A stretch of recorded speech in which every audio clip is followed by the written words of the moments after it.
السلام علیکم جی، کیا حال چال ہیں آپ سب لوگوں کے؟ میں امید کرتی ہوں کہ آپ سب بالکل ٹھیک ہوں گے، خیریت سے ہوں گے۔ ناول یارم بائی سمیرہ حمید کی یہ فرسٹ ایپیسوڈ ہے۔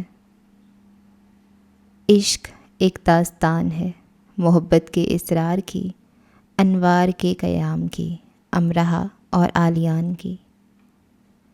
امرہا پریم اگر کوئی لاڈ کا نام ہوتا تو وہ سرما کی دھوپ ہوتا، پرے سرخاب پر اڑ کر آتی، راج ہنسو سنگ جھومتی، سنہری زروں سے مرتسم، سرما کی دھوپ اس کے صحبالوں سے شناسائی برتتی لاڈ کرنے لگی۔ ماہم دھرتی پہ قیام کے لیے اس سے اپنی ابتدا پر مسرور ہوئیں، سبزے کی وسعت پہ فدا ہوتی، اس نازنین کو اس نے سر اٹھا کر دیکھا اور اس مسکراہٹ سے مسکرا دی جو اس کی اختیار میں تو رہا کرتی تھی لیکن استعمال میں نہیں۔ نئے وقتوں کی آمد نے اس کی سماعتوں کے سپرد وہ سرگوشیاں کیں جو وہ وقت کی گزرگاہوں سے احتراماً چرا لائی تھیں۔ اس کی وہ جو امرہا ہے، لون کے کونے میں وہ ایسے بیٹھی ہے جیسے زندگی کی بساط پہ وہ ایسا بے نام مہرہ ہو جس سے مات دی جائے نہ چال چلی جائے، جو کونوں میں ہی بیٹھتی ہے کیونکہ اسے منظر عام پہ آنے سے ڈر لگتا ہے۔ کیوں ڈر لگتا ہے؟ کیونکہ اسے ڈرایا جاتا ہے اور پھر اس کی حیثیت اپنے ہی گھر میں کچھ ایسی سی ہے جیسے جھاڑو کی ہوتی ہے، ضروری بھی اور چھی گندی بھی۔ ایک طرف بیٹھی دادی زیر لب بڑبڑاتے ہوئے اپنے بالوں کا خود ہی مساج کر رہی ہیں۔ انہوں نے دانیہ سے کہا تھا لیکن اس نے ایسے ظاہر کیا جیسے اس نے تو کچھ سنا ہی نہیں۔ دادی نے کہا ہی نہیں اور وہ تو کامل توجہ سے رسالہ پڑھتی رہی، ساتھ مالٹے کی پھانکیں بھی منہ میں ڈالتی رہی، اور یہ سب کرتے وہ کچھ ایسی نظر آ رہی تھی جیسے بیچاری لڑکی۔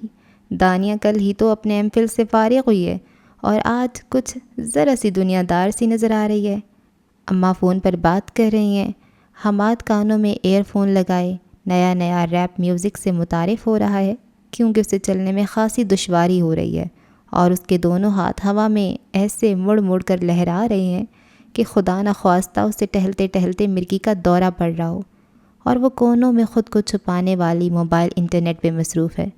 نہیں، وہ کسی سوشل نیٹ ورکنگ سائٹ پر نہیں ہے، وہ کسی سے چیٹ بھی نہیں کر رہی، ارے نہیں، وہ گوگل امیجز پہ ڈیزائنرز کے کپڑوں کے ڈیزائن بھی نہیں نوٹ کر رہی، وہ تو مانچسٹر یونیورسٹی کے پاکستانی اسٹوڈنٹ سوسائٹی کے گروپ لیڈر کی ای میل پڑھ رہی ہے اور اس کے ہاتھ پیر ایسے کانپ رہے ہیں جیسے ابھی اسے فریزر سے نکال کر دھوپ میں رکھا گیا ہو، یا جیسے اس کے کان میں کہا گیا ہو کہ جہاں تم بیٹھی ہو ٹھیک وہیں خزانہ دفن ہے، چپکے سے نکال لو، اور اب وہ یہ خزانہ چپکے سے ہی نکالے گی۔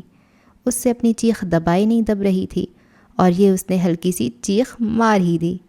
سب سے پہلے تو دادی نے ہی اپنا ہاتھ روک کر اسے ناگواری سے دیکھا، پھر سوائے دادا کے سب نے اسے کوئی اہمیت نہیں دی اور اپنے انہماک کو قائم رہنے دیا۔ دادا جو توبۃ النصوح پڑھنے کی کوشش کر رہے تھے اس کے پاس آئے۔ امرہا کیا ہوا؟ پیارے دادا صرف وہی پوچھتے تھے، وہ دادا کے کان میں خسر پھسر کرنے لگی۔ تھوڑی دیر بعد دادا توبۃ النصوح سینے سے لگا کر کھڑے ہوئے اور سب کو سنانے جیسے انداز میں کہنے لگے، آملے لینے منڈی سے، مجھ سے کہاں اٹھائے جائیں گے اتنے، امرہا تم آ جاؤ ساتھ۔ اسے لیے جا رہے ہیں، مل گئے، پھر منڈی بند ہو جائے گی یا پھر آگ لگی ہوگی منڈی میں۔ دادی نے اس کے متعلق اپنے خیالات کے اظہار میں دیر نہیں کی۔ ہم دوسرے شہر کی منڈی میں چلے جائیں گے، اگر وہاں بھی آگ لگی ہوئی تو ہمارا انتظار نہ کرنا، ہم شہر منڈی آگ لگا کر آئیں گے۔ شہر کیوں؟ ملک کیوں نہیں؟ ہاں بھائی، اب تیار رہنا، سب دنیا میں آگ بھڑکنے والی ہے۔ کب کی بھڑک چکی؟ دادی نے ایسے کہا جیسے ایسا عظیم سچ نہ بولا تو ان پہ کفر کا فتویٰ لگا دیا جائے گا۔ بی بی امرہا نے ذرا گھور کر دادی کو دیکھا اور دادی نے اپنا رخ بدل لیا۔ تو کیا مجھے بھی بھسم کرے گی؟ انہوں نے خود پہ آیات مبارکہ بڑھ کر پھونکی۔ بہت خوف زدہ رہتی تھی اس کی نظروں سے دادی، سبھی رہتے تھے، تباہی اور بربادی تھی نا وہ، نیک شگونی کی دشمن، بد شگونی کی دوست، کیونکہ عین اس کی پیدائش کے دن بڑے تایا چل بسے تھے۔ پھوپھی پھوپا کا کار ایکسیڈنٹ ہو گیا، چھوٹی پھپھو کے گھر شارٹ سرکٹ سے آگ لگ گئی اور سارے ساز و سامان کو نکل گئی۔ چچا کی بیٹی کی منگنی اس دن ہونا تھی، تایا کی وفات سے ملتوی ہو گئی، بعد ازاں رشتہ ہی ختم ہو گیا، اور ماموں کے الیکٹرانکس کے سٹور میں پورے 4 لاکھ کی چوری ہو گئی۔ ماموں صدمے سے 4 دن ہسپتال رہے۔ امرہا سے بڑے علی کی چھت سے گر کر بائیں ٹانگ کی ہڈی ٹوٹ گئی، جس کی وجہ سے پورے 2 سال لنگڑا کر چلتا رہا۔ ساتھ کے گھر کی ملائکہ آپا بیوہ ہو گئیں، ان کے شوہر کا ہارٹ اٹیک سے انتقال ہو گیا، سامنے کے گھر والوں کی بہو کے مردہ بچے کی پیدائش ہوئی، اور بھی بہت کچھ۔ فہرست کافی لمبی ہے اور دن بدن لمبی ہوتی جا رہی تھی۔ مثلاً اگر کوئی کہتا، بس اماں جی اپنے دھیان میں تھی، پتہ نہیں چلا کب حاشر اپنا ہاتھ جلا بیٹھا۔ دادی پوچھتی، کیا دن تھا؟ منگل کا دن تھا، آج ہی کے دن۔ بلک بلک کر رویا میرا بیٹا، میں بھی دھاڑے مار مار کر رونے لگی۔ اچھا منگل، اور تاریخ کیا بنی؟ تاریخ یہی 2۔ اچھا 2 اور اوپر سے منگل۔ مدیحہ بیٹا، منگل کی 2 کو ہمیں یہ وبال نصیب ہوا تھا، اس دنیا پر امرہ عذاب بن کر آئی تھی۔ ہمارے خاندان میں تو ہر تاریخ 2 اور ہر دن منگل۔ کیا کریں، گناہوں کے عذاب بھی تو بھگتنے ہی پڑتے ہیں نا۔ اگلی بار جناب حاشر کے ہاتھ جلنے کا قصہ بھی اس نجس جنم پتری میں شامل کر دیا جاتا۔ اماں بھی ذرا خائف سی رہتی تھیں اس سے۔ اتفاق سے ہر سال لگ بھگ اسی دن ماموں کے سٹور پہ 3 بار چوری ہو چکی تھی۔ تنگ آ کر ماموں نے سٹور ہی بیچ دیا اور دوسرا کاروبار کرنے لگے۔ اماں کو بھولتا ہی نہیں تھا کہ کیسے ان کے بھائی کا چمکتا دمکتا شاندار سٹور بک گیا اور بھائی صاحب کنگلے ہو گئے۔ ایک دادا تھے جو 5 وقت نماز پڑھتے تھے اور صرف اللہ سے ڈرتے، احادیث پہ عمل کرنے کی کوشش بھی کرتے، جاہلانہ باتوں اور خیالات سے دور رہتے، ورنہ جمعرات کی جمعرات ان کے گھر چراغ جلتے، 3 یا 5، بس طاق جفت نہیں۔ دادی مرنے والوں کے نام مخصوص جگہ چراغ روشن کرواتی۔ لا مذہب و سب کے سب، کیا کبھی روضہ رسول صلی اللہ علیہ وآلہ وسلم پہ چراغ جلتے دیکھے ہیں؟ کیوں خلاف مذہب ایسے کام کرتے ہو؟ دادی ہاتھ سے اشارہ کرتی کہ جائیں اپنا کام کریں۔ بابا نے اعظم مارکیٹ میں قالین سٹور کی نئے سرے سے آرائش کروائی تو افتتاح کے وقت ناریل پھوڑا۔ اعظم مارکیٹ کے دوسرے مالکان محظوظ ہوتے رہے اور بابا سے اتنا ہی کہتے رہے کہ وہ فلموں میں دیکھتے تھے تو انہیں بڑا اچھا لگتا تھا۔ کیا ہوا جو کر لیا تو؟ تم سب تو کسی کو خوش بھی نہیں دیکھ سکتے۔ بابا نے ایسے کہا جیسے ان کی دیرینہ خواب تکمیل کا مذاق اڑایا جانا انہیں پسند نہ آیا ہو۔ جمعرات کے جمعرات بریانی کی دیگیں تقسیم کرنے کی روایت بھی بابا کو بڑی عزیز تھی۔ دادا نے ایک بار کہا، گھر کے کاموں میں مدد کے لیے جو آپا آتی ہیں ان کی بچی کے کان کا آپریشن ہونا ہے، بچی بہت تکلیف میں ہے، زیادہ نہیں تو 2-3 جمعراتوں کی بریانی کی دیگوں کے پیسے دے دو، کچھ کا انتظام میں کر دوں گا، ایسے اس کا آپریشن ہو جائے گا۔ بہت بحث ہوئی، بابا نے دادا کو لادین قرار دے دیا اور دادا نے بابا کو بے حس۔ خیر دیگیں تو پکتی رہیں، آپا کی بیٹی کا کیسے بھی کر کے دادا نے آپریشن کروا دیا۔ تو بس یہ ماحول تھا گھر کا اور یہ حال تھا گھر والوں کا، غلط باتوں کو پکڑ کر بیٹھے رہتے۔ دادا تو بہت بیزار اکتائے رہتے، لیکن کسی پر بس ہی نہیں چلتا تھا۔ زیادہ تر کتابیں پڑھتے رہتے یا دادا پوتی دونوں لاہور کی سڑکوں کو شرف چہل قدمی بخشتے رہتے۔ نہیں ملے نا آملے۔ جب دونوں خالی ہاتھ واپس آئے تو دادی نے طنزاً نہیں کہا، بس وہ طنز ہو گیا۔ دادا اور امرہ دونوں زیر لب ہنس دیے۔ جس کام سے وہ گئے تھے وہ ہو گیا تھا۔ ہمیں تو کہہ کر گئے تھے دنیا میں آگ بھڑکا کر ہی واپس پلٹیں گے، اب ایسے کیسے واپس آ گئے؟ یہ آگ لگی ہے لیکن ہمیں دکھائی نہیں دے رہی۔ دادا پوتی دونوں خاموشی سے منظر سے غائب ہو گئے۔ ایسا نہیں تھا کہ ایک دادی ہی اسے منحوس مانتی تھی۔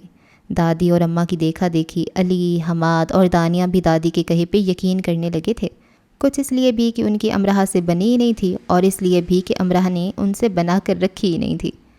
علی کی ہیوی بائک کے ساتھ کچھ ہو جاتا تو اس پہ غصہ نکال لیتا، وہ بھی علی کو دوست سنا کر چھپ کر رونے لگتی اور خود کو کوستی جاتی، میں منحوس ماری۔ دانیہ اماں کو چپکے سے کہتی، میرے کپڑے لایا کریں تو امرہ کو مت دکھایا کریں، پہننے سے پہلے جب اس کی نظر پڑ جاتی ہے تو مجھے زہر لگنے لگتے ہیں۔ کسی تازہ ہوئی اپنی اور امرہ کی لڑائی پہ وہ ایسے ہی غصہ نکالتی تھی۔ امرہ غصے میں کپڑوں پہ چکناہٹ کے سیاہی کے دھبے لگا دیتی اور وہاں لگاتی جہاں سے صاف ہو کر بھی صاف نہ ہوتا، اور پھر رات بھر کو کہیں بیٹھ کے روتی رہتی، میں منحوس ماری۔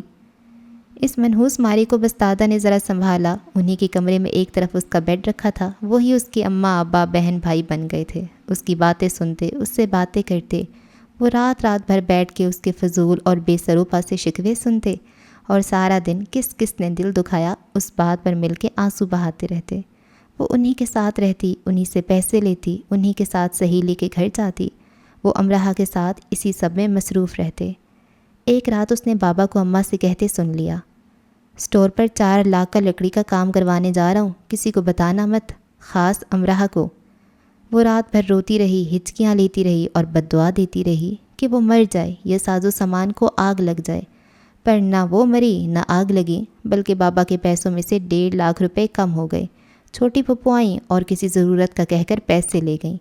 بابا اماں سے چڑ گئے، کہا بھی تھا کسی کو مت بتانا، لو اب ہو گیا کام۔ سارا عذاب امرہ پر نہ آ جائے اس لیے دادا نے دوست سے پیسے لے کر دیے، تب کہیں جا کر اسٹور کے آگے ناریل پھوٹا۔ تو یہ حیثیت ہے ہماری امرہ کے پیدا ہونے سے لے کر بڑا ہونے تک، ایسے ہزاروں بار ہوا ہے۔ وہ بول لیتی، بہن بھائیوں سے لڑ بھی لیتی اور پھر ساری رات بیٹھ کر روتی رہتی۔ اس کا دل چاہتا کہیں بھاگ جائے، چھپ جائے، کسی کو یاد نہ رہے کہ اس کی پیدائش کے دن دادی کے پاؤں کی موچ نکلی تھی۔ بعد ازاں ان کو کمر درد بھی لاحق ہو گیا تھا۔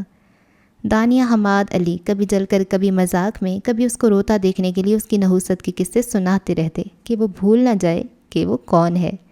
اسکول میں ایک بار ٹیچر کی کرسی کا پایا جو عرصے سے ٹوٹ جانے کے قریب تھا ٹوٹ گیا اور ٹیچر جی دھڑام سے نیچے آ گریں تو وہ فوراً کھڑے ہو کر رونے لگی اور اس نے ہاتھ جوڑ دیے۔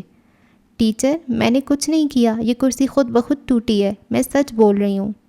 ٹیچر کبھی سر پہ ہاتھ رکھ کر کہتی کہ سر میں درد ہے تو وہ سہم جاتی، میں نے آپ کے سر کو نہیں دیکھا، سچ بالکل نہیں دیکھا۔ خاندان کی تقریبات میں وہ انہی کارناموں کی وجہ سے جاتی نہیں تھی جو سارے خاندان میں ایسے مشہور تھے جیسے شالوں میں کشمیری شال اور میووں میں چلغوزہ۔ ایک بار وہ گئی تو بارات جسے دن 2 بجے دوسرے شہر سے آنا تھا آئی ہی نہیں، شام سے رات ہو گئی۔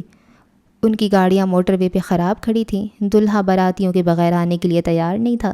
جب تک لاہور سے نئی کاریں بھیجی گئیں وہ سب اس میں بیٹھ کر آئے۔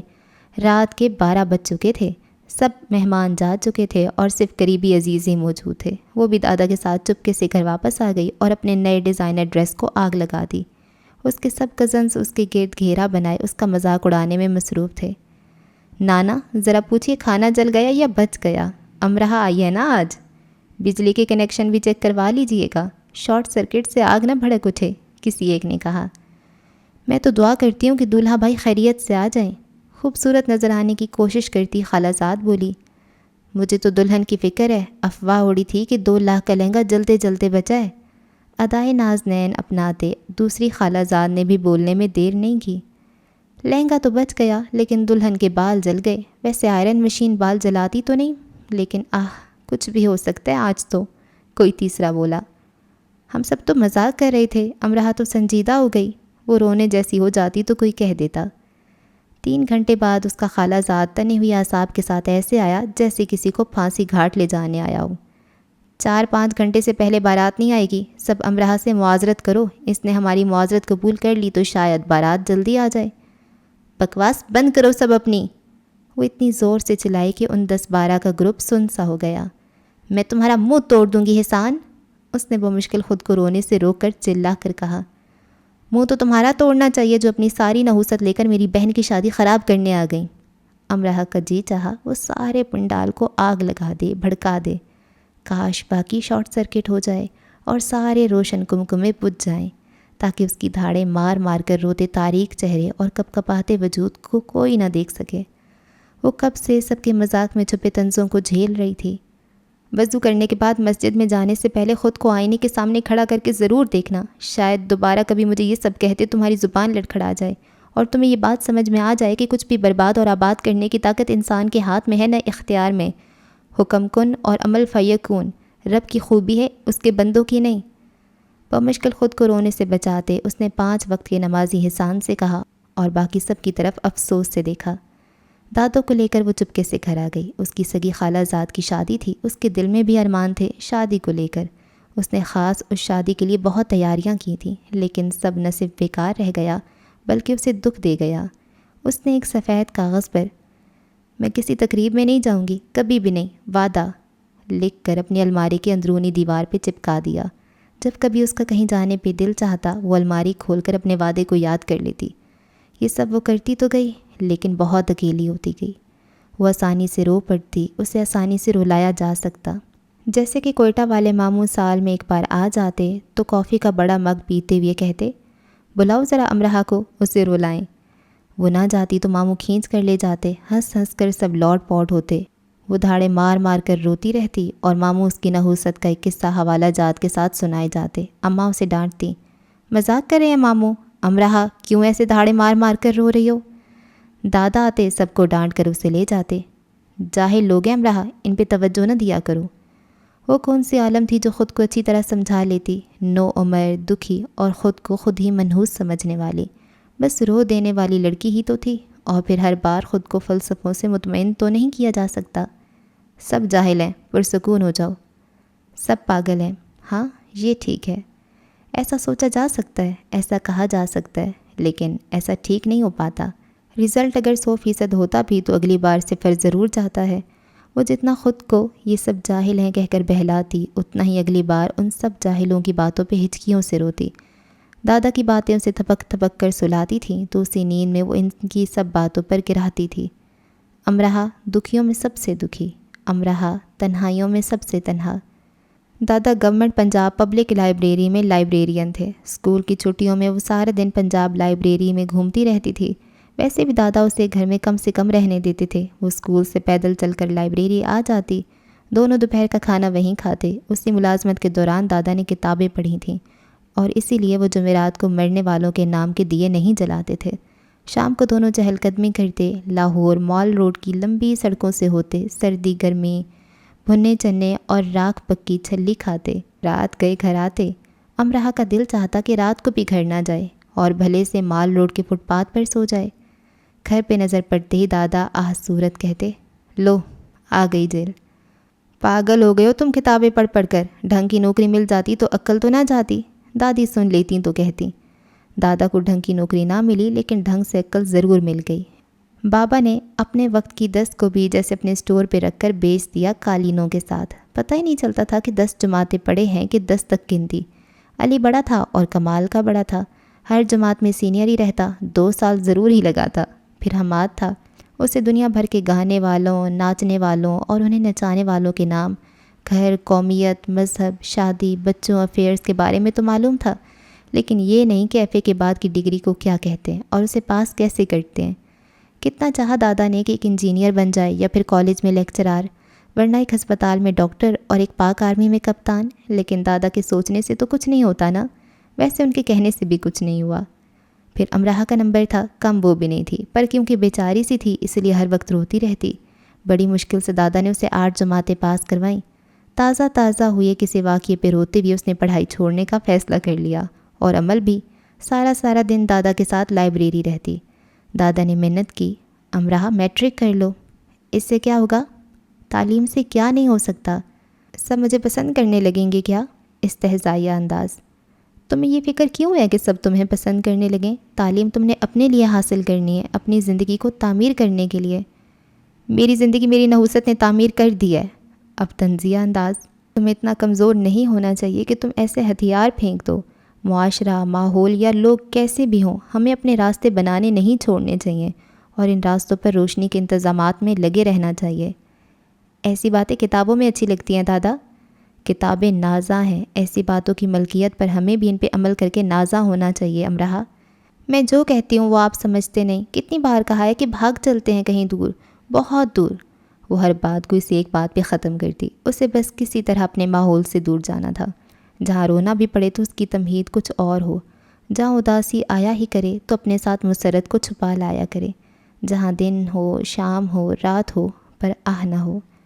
دادا جان کے پاس جو تھوڑے پیسے تھے اس سے وہ اسے بھگا لے گئے اپنے ایک دوست کے گھر بلوچستان۔ 10 دن وہاں گزار کر آئی۔ خاندان میں تو وہ کہیں جاتی نہیں تھی، وہاں بہت خوش رہی۔ پھر دادا سے کہنے لگی، دادا آپ دبئی چلے جاؤ، پھر مجھے بھی وہاں بلا لینا، دونوں بہت خوش رہیں گے۔ وہ اس عمر میں دبئی کیا جاتے؟ ہاں پھر بھی وعدہ کر لیا، میٹرک کر لو پھر چلا جاؤں گا دبئی۔ اور اس نے دبئی جانے کے لیے میٹرک کر لیا، خوب جی جان لگا کر، پر اتنی جی جان لگا کے بھی کچھ زیادہ بڑا کارنامہ نہ کر سکی۔ وہی عام سی 2nd ڈویژن جو ہر کس و ناقص کے حصے میں آ جاتی ہے۔ انہی دنوں نیا واقعہ ہوا تھا کہ بابا کا ہاتھ جل گیا۔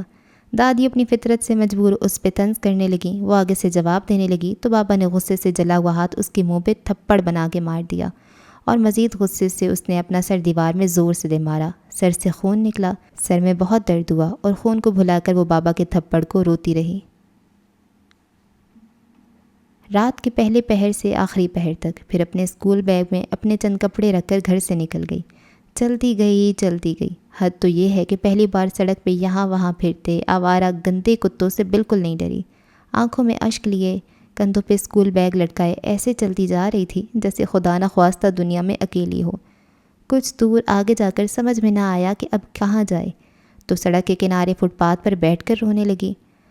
تھکا ڈالا تم نے مجھے امرا۔ دادا اسی فٹ پاتھ پر اس کے ساتھ بیٹھ گئے۔ ہاتھ میں پانی کی بوتل تھی، پہلے خود پیا پھر اسے پلایا۔ میں نے گھر چھوڑ دیا ہے، پانی پی کر وہ چلائی۔ ایک دن تمہیں تو وہ گھر چھوڑنا ہی ہے، وہ تمہارا گھر ہے بھی نہیں بچے۔ جاتے کیوں نہیں ہیں آپ دبئی؟ کر لیا نا میں نے میٹرک۔ دادا گڑبڑا گئی۔ میں بوڑھا کمزور بیمار شمار رہنے والا بندہ اب کہیں جاؤں گا ملک سے باہر، وہ بھی کام کرنے؟ خود سوچ بچے، کتنا بوڑھا ہو گیا ہوں میں، بہرا بھی تو ہو رہا ہوں۔ تو وعدہ کیوں کیا تھا؟ بابا کے مارے تھپڑ کو بھول کر وہ اس بات پہ ہچکیوں سے رونے لگی کہ دادا نے وعدہ پورا نہیں کیا۔ دادا بہت دیر چپ ہی رہے، نو عمری پھر امرا جیسا دکھی دل۔ اب کوئی جھوٹی تسلی اسے نہیں دی جا سکتی تھی۔ تم کیوں نہیں چلی جاتی امرا؟ کہاں؟ ایک بڑی ہچکی لے کر اس نے کندھے سے اسکول بیگ اتارا۔ دبئی، امریکہ، آسٹریلیا، کینیڈا، فرانس۔ میں امریکہ اور فرانس؟ وہ اور دہاڑے مار مار کر رونے لگی کہ دادا کو کیسے کیسے لطیفے یاد آ رہے ہیں، اس کا مذاق اڑا رہے ہیں۔ یہ کوئی وقت ہے مذاق کرنے کا، وہ بھی ایسا بھیانک؟ ہاں نا، مرزا کمال کی نواسی نے FSC میں ٹاپ کیا اس سال، اسے اسکالرشپ ملا ہے۔ 2 دن ہوئے وہ کینیڈا بھی چلی گئی۔ امرا تم FSC میں ٹاپ کر لو۔ میں؟ پھر وہی بھیانک مذاق کا انداز۔ اف یہ دادا۔ ہاں امرا بچے، ٹاپ کرو اور چلی جاؤ۔ مرزا کمال کی نواسی 7 سال بعد واپس آئے گی، بلکہ سمجھو آئے گی ہی نہیں۔ پڑھائی ختم ہونے کے بعد اسے کینیڈا میں ہی 3 سال سروس کرنی ہوگی۔ ہو گئی نا 10 سال، 10 سال وہ بھی کینیڈا میں۔ وہی 20-25 لاکھ لگا کر جایا جاتا ہے، وہ مفت میں چلی گئی ہے۔ دیکھ لو امرا، تعلیم کے کتنے فائدے ہیں۔ آپ خود کو منوا لو تو دنیا آپ کو ہاتھوں ہاتھ لیتی ہے۔ رات کے آخری پہر سڑک کے کنارے بیٹھے دادا اسے اول ارسطو سے کم نہیں لگ رہے تھے، جو سکندر اعظم کو تاریخی فاتحوں کی فتوحات بڑے سلیقے سے سمجھا رہا تھا، اور پھر سکندر اعظم بھی تو فاتح رہا تھا۔ اور یوں اس نے بہت دل سے دادا کے ساتھ جا کر کالج میں داخلہ لیا۔ رات دن پڑھائی، بس پڑھائی۔ ٹاپ کرنا اس نے خود پہ لازم کر لیا، بلکہ فرض اول مان لیا۔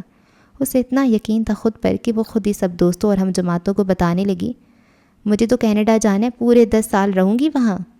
اس کا انداز ایسا ہوتا جیسے کسی اور دنیا کا باشندہ ہو اور کہہ رہا ہو، مجھے اپنی دنیا میں جانا ہے، یہاں حادثاتی طور پہ آ گیا ہوں۔ ہاں بس کبھی کبھی قسمت ایسی خراب ہو جاتی ہے۔ ڈاکٹر بن جاؤں گی، مزے سے زندگی گزاروں گی۔ یہ کہتے وہ ایسی شہزادی بن جاتی جو بوڑھی ملکہ کے مرتے ہی خود ملکہ بن جاتی ہو، اور اب بس اس نے بوڑھی ملکہ کے دن بھی گننے شروع کر دیے ہوں۔ ہاں میرے فیوچر پلان میں شروع سے یہی شامل تھا، مجھے یورپین ممالک میں ہی زندگی گزارنی تھی۔ یورپ کو وہ صرف کینیڈا تک ہی جانتی تھی اور مانتی تھی، اور کہے ایسی رہی تھی جیسے 7 براعظم کو گھوم کر ایک یورپ کا انتخاب کیا ہو۔ بس یہ 2 سال ہیں، جلدی سے امتحان ہو اور میں جلدی سے جاؤں۔ سورج کو اتنی جلدی دھوپ لانے کی اور چاند ستاروں کو روشنی لانے کی اتنی جلدی نہیں ہوگی جتنی اس کو یہاں سے بھاگنے کی۔ ان 2 سالوں میں وہ بہت خوش رہی۔ اس نے کینیڈا کی اتنی معلومات اکٹھی کر لی تھی کہ خود کینیڈین بھی اتنا نہیں جانتے ہوں گے۔ دادا نے اس کو وہ ساری کتابیں لا دیں جس میں کینیڈا لفظ کہیں نہ کہیں آتا تھا، اور پھر رزلٹ آ گیا، ٹاپ بھی ہو گیا، پر افسوس کسی اور کا، وہ A+ بھی نہ لا سکی۔ رو رو کر اس نے اپنا حشر برا کر لیا۔ دادا چھپے چھپے نظریں چرائے پھرتے تھے، جیسے پیپر انہوں نے دیے تھے اور صحیح سے محنت نہیں کی تھی۔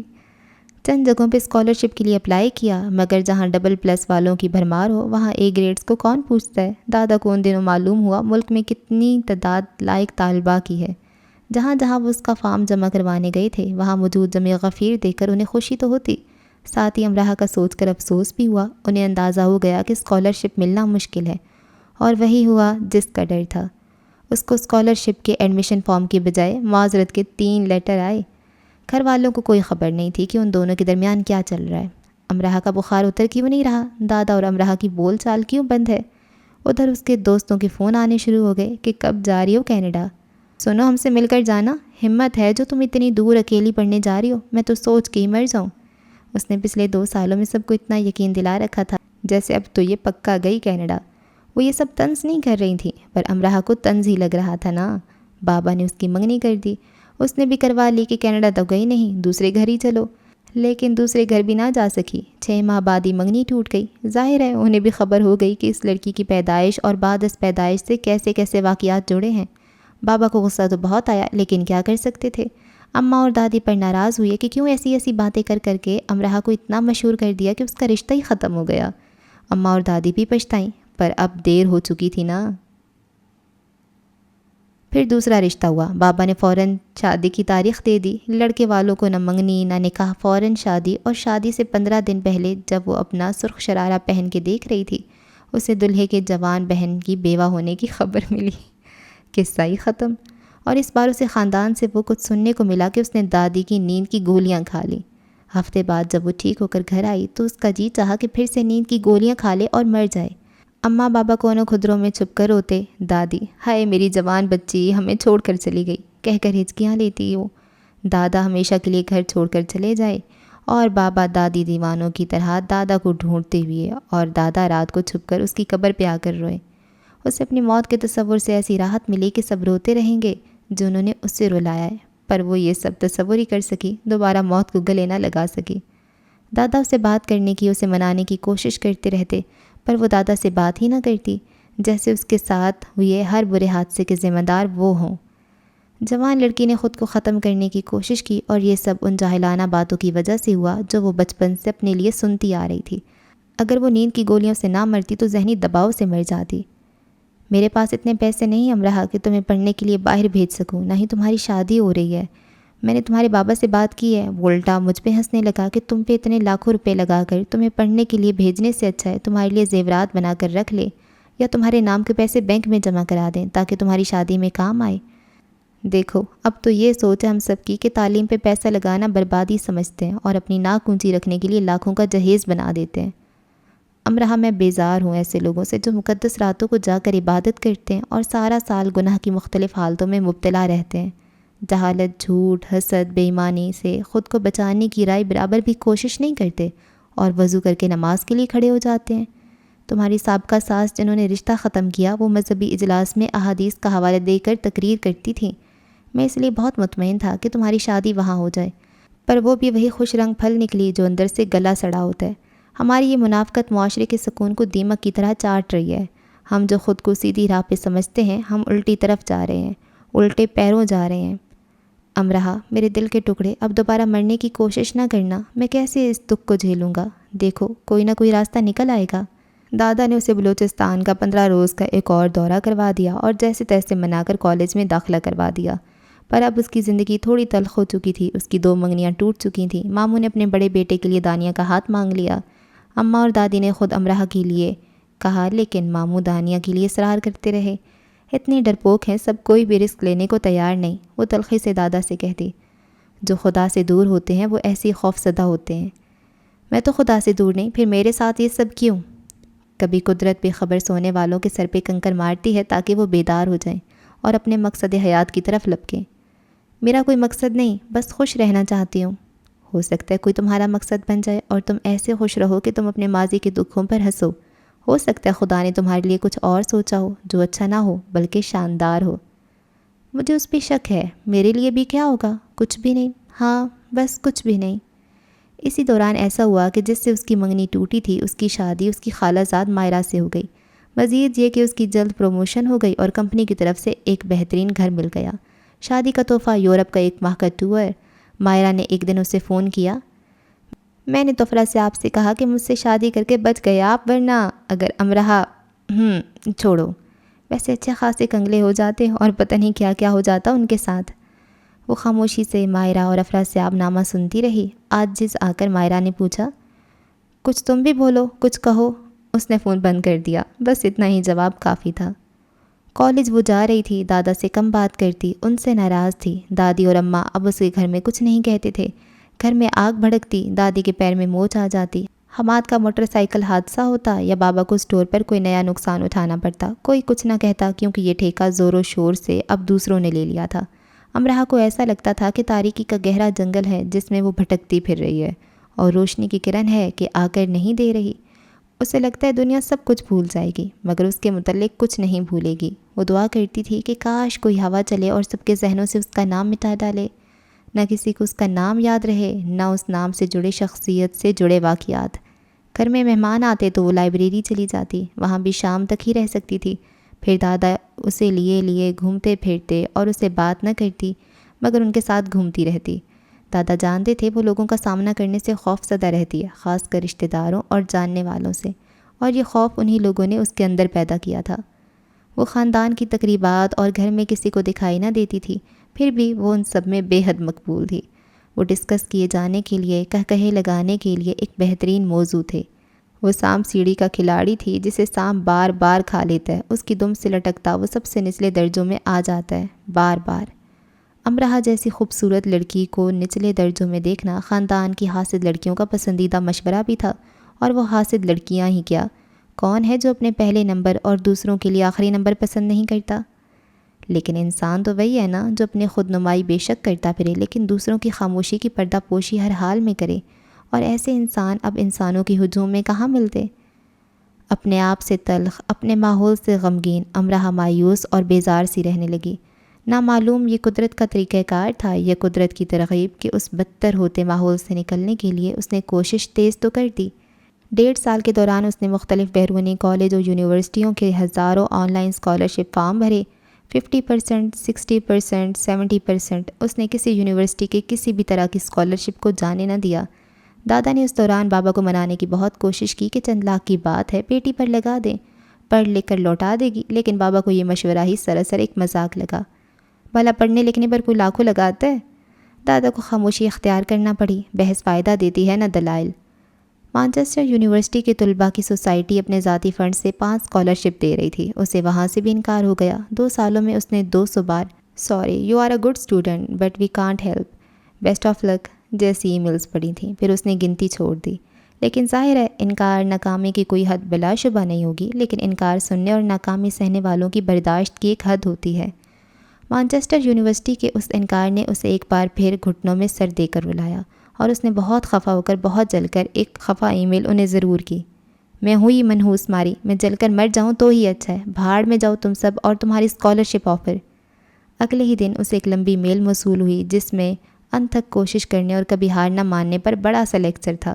ساتھ ہی دنیا بھر کے ان کامیاب انسانوں کی مثالیں تھیں جنہوں نے بدترین حالات میں بھی شاندار کامیابیوں کی بنیادیں رکھیں۔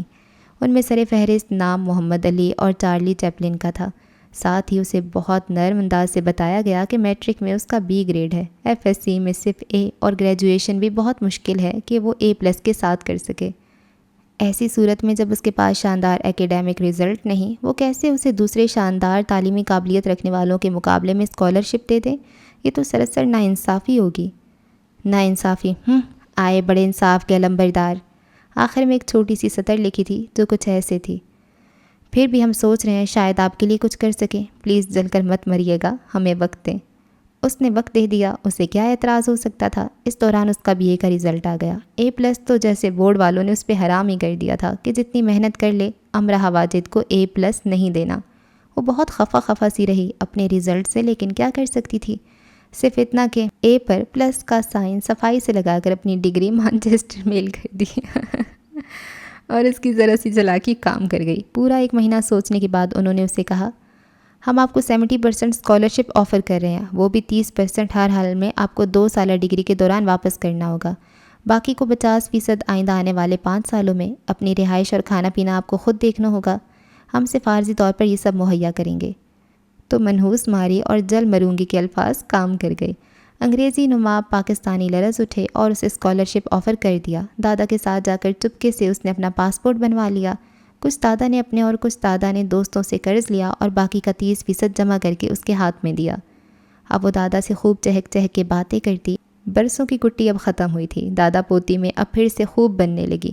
اس کے انداز تو کچھ ایسے تھے جیسے ہمیشہ کے لیے جا رہی ہو، اور دادا کے ایسے جیسے وہ ڈگری لے کر آئے گی تو رونا دھونا مرنا مارنا بھول جائے گی۔ وہ دادا کے ساتھ چھوٹے بڑے ہوٹل میں کھانا کھاتی اور آس پاس ہر چیز کو ایسے دیکھتی جیسے سب کو الوداع کہہ رہی ہو۔ دادا کچھ بھانپ گئے۔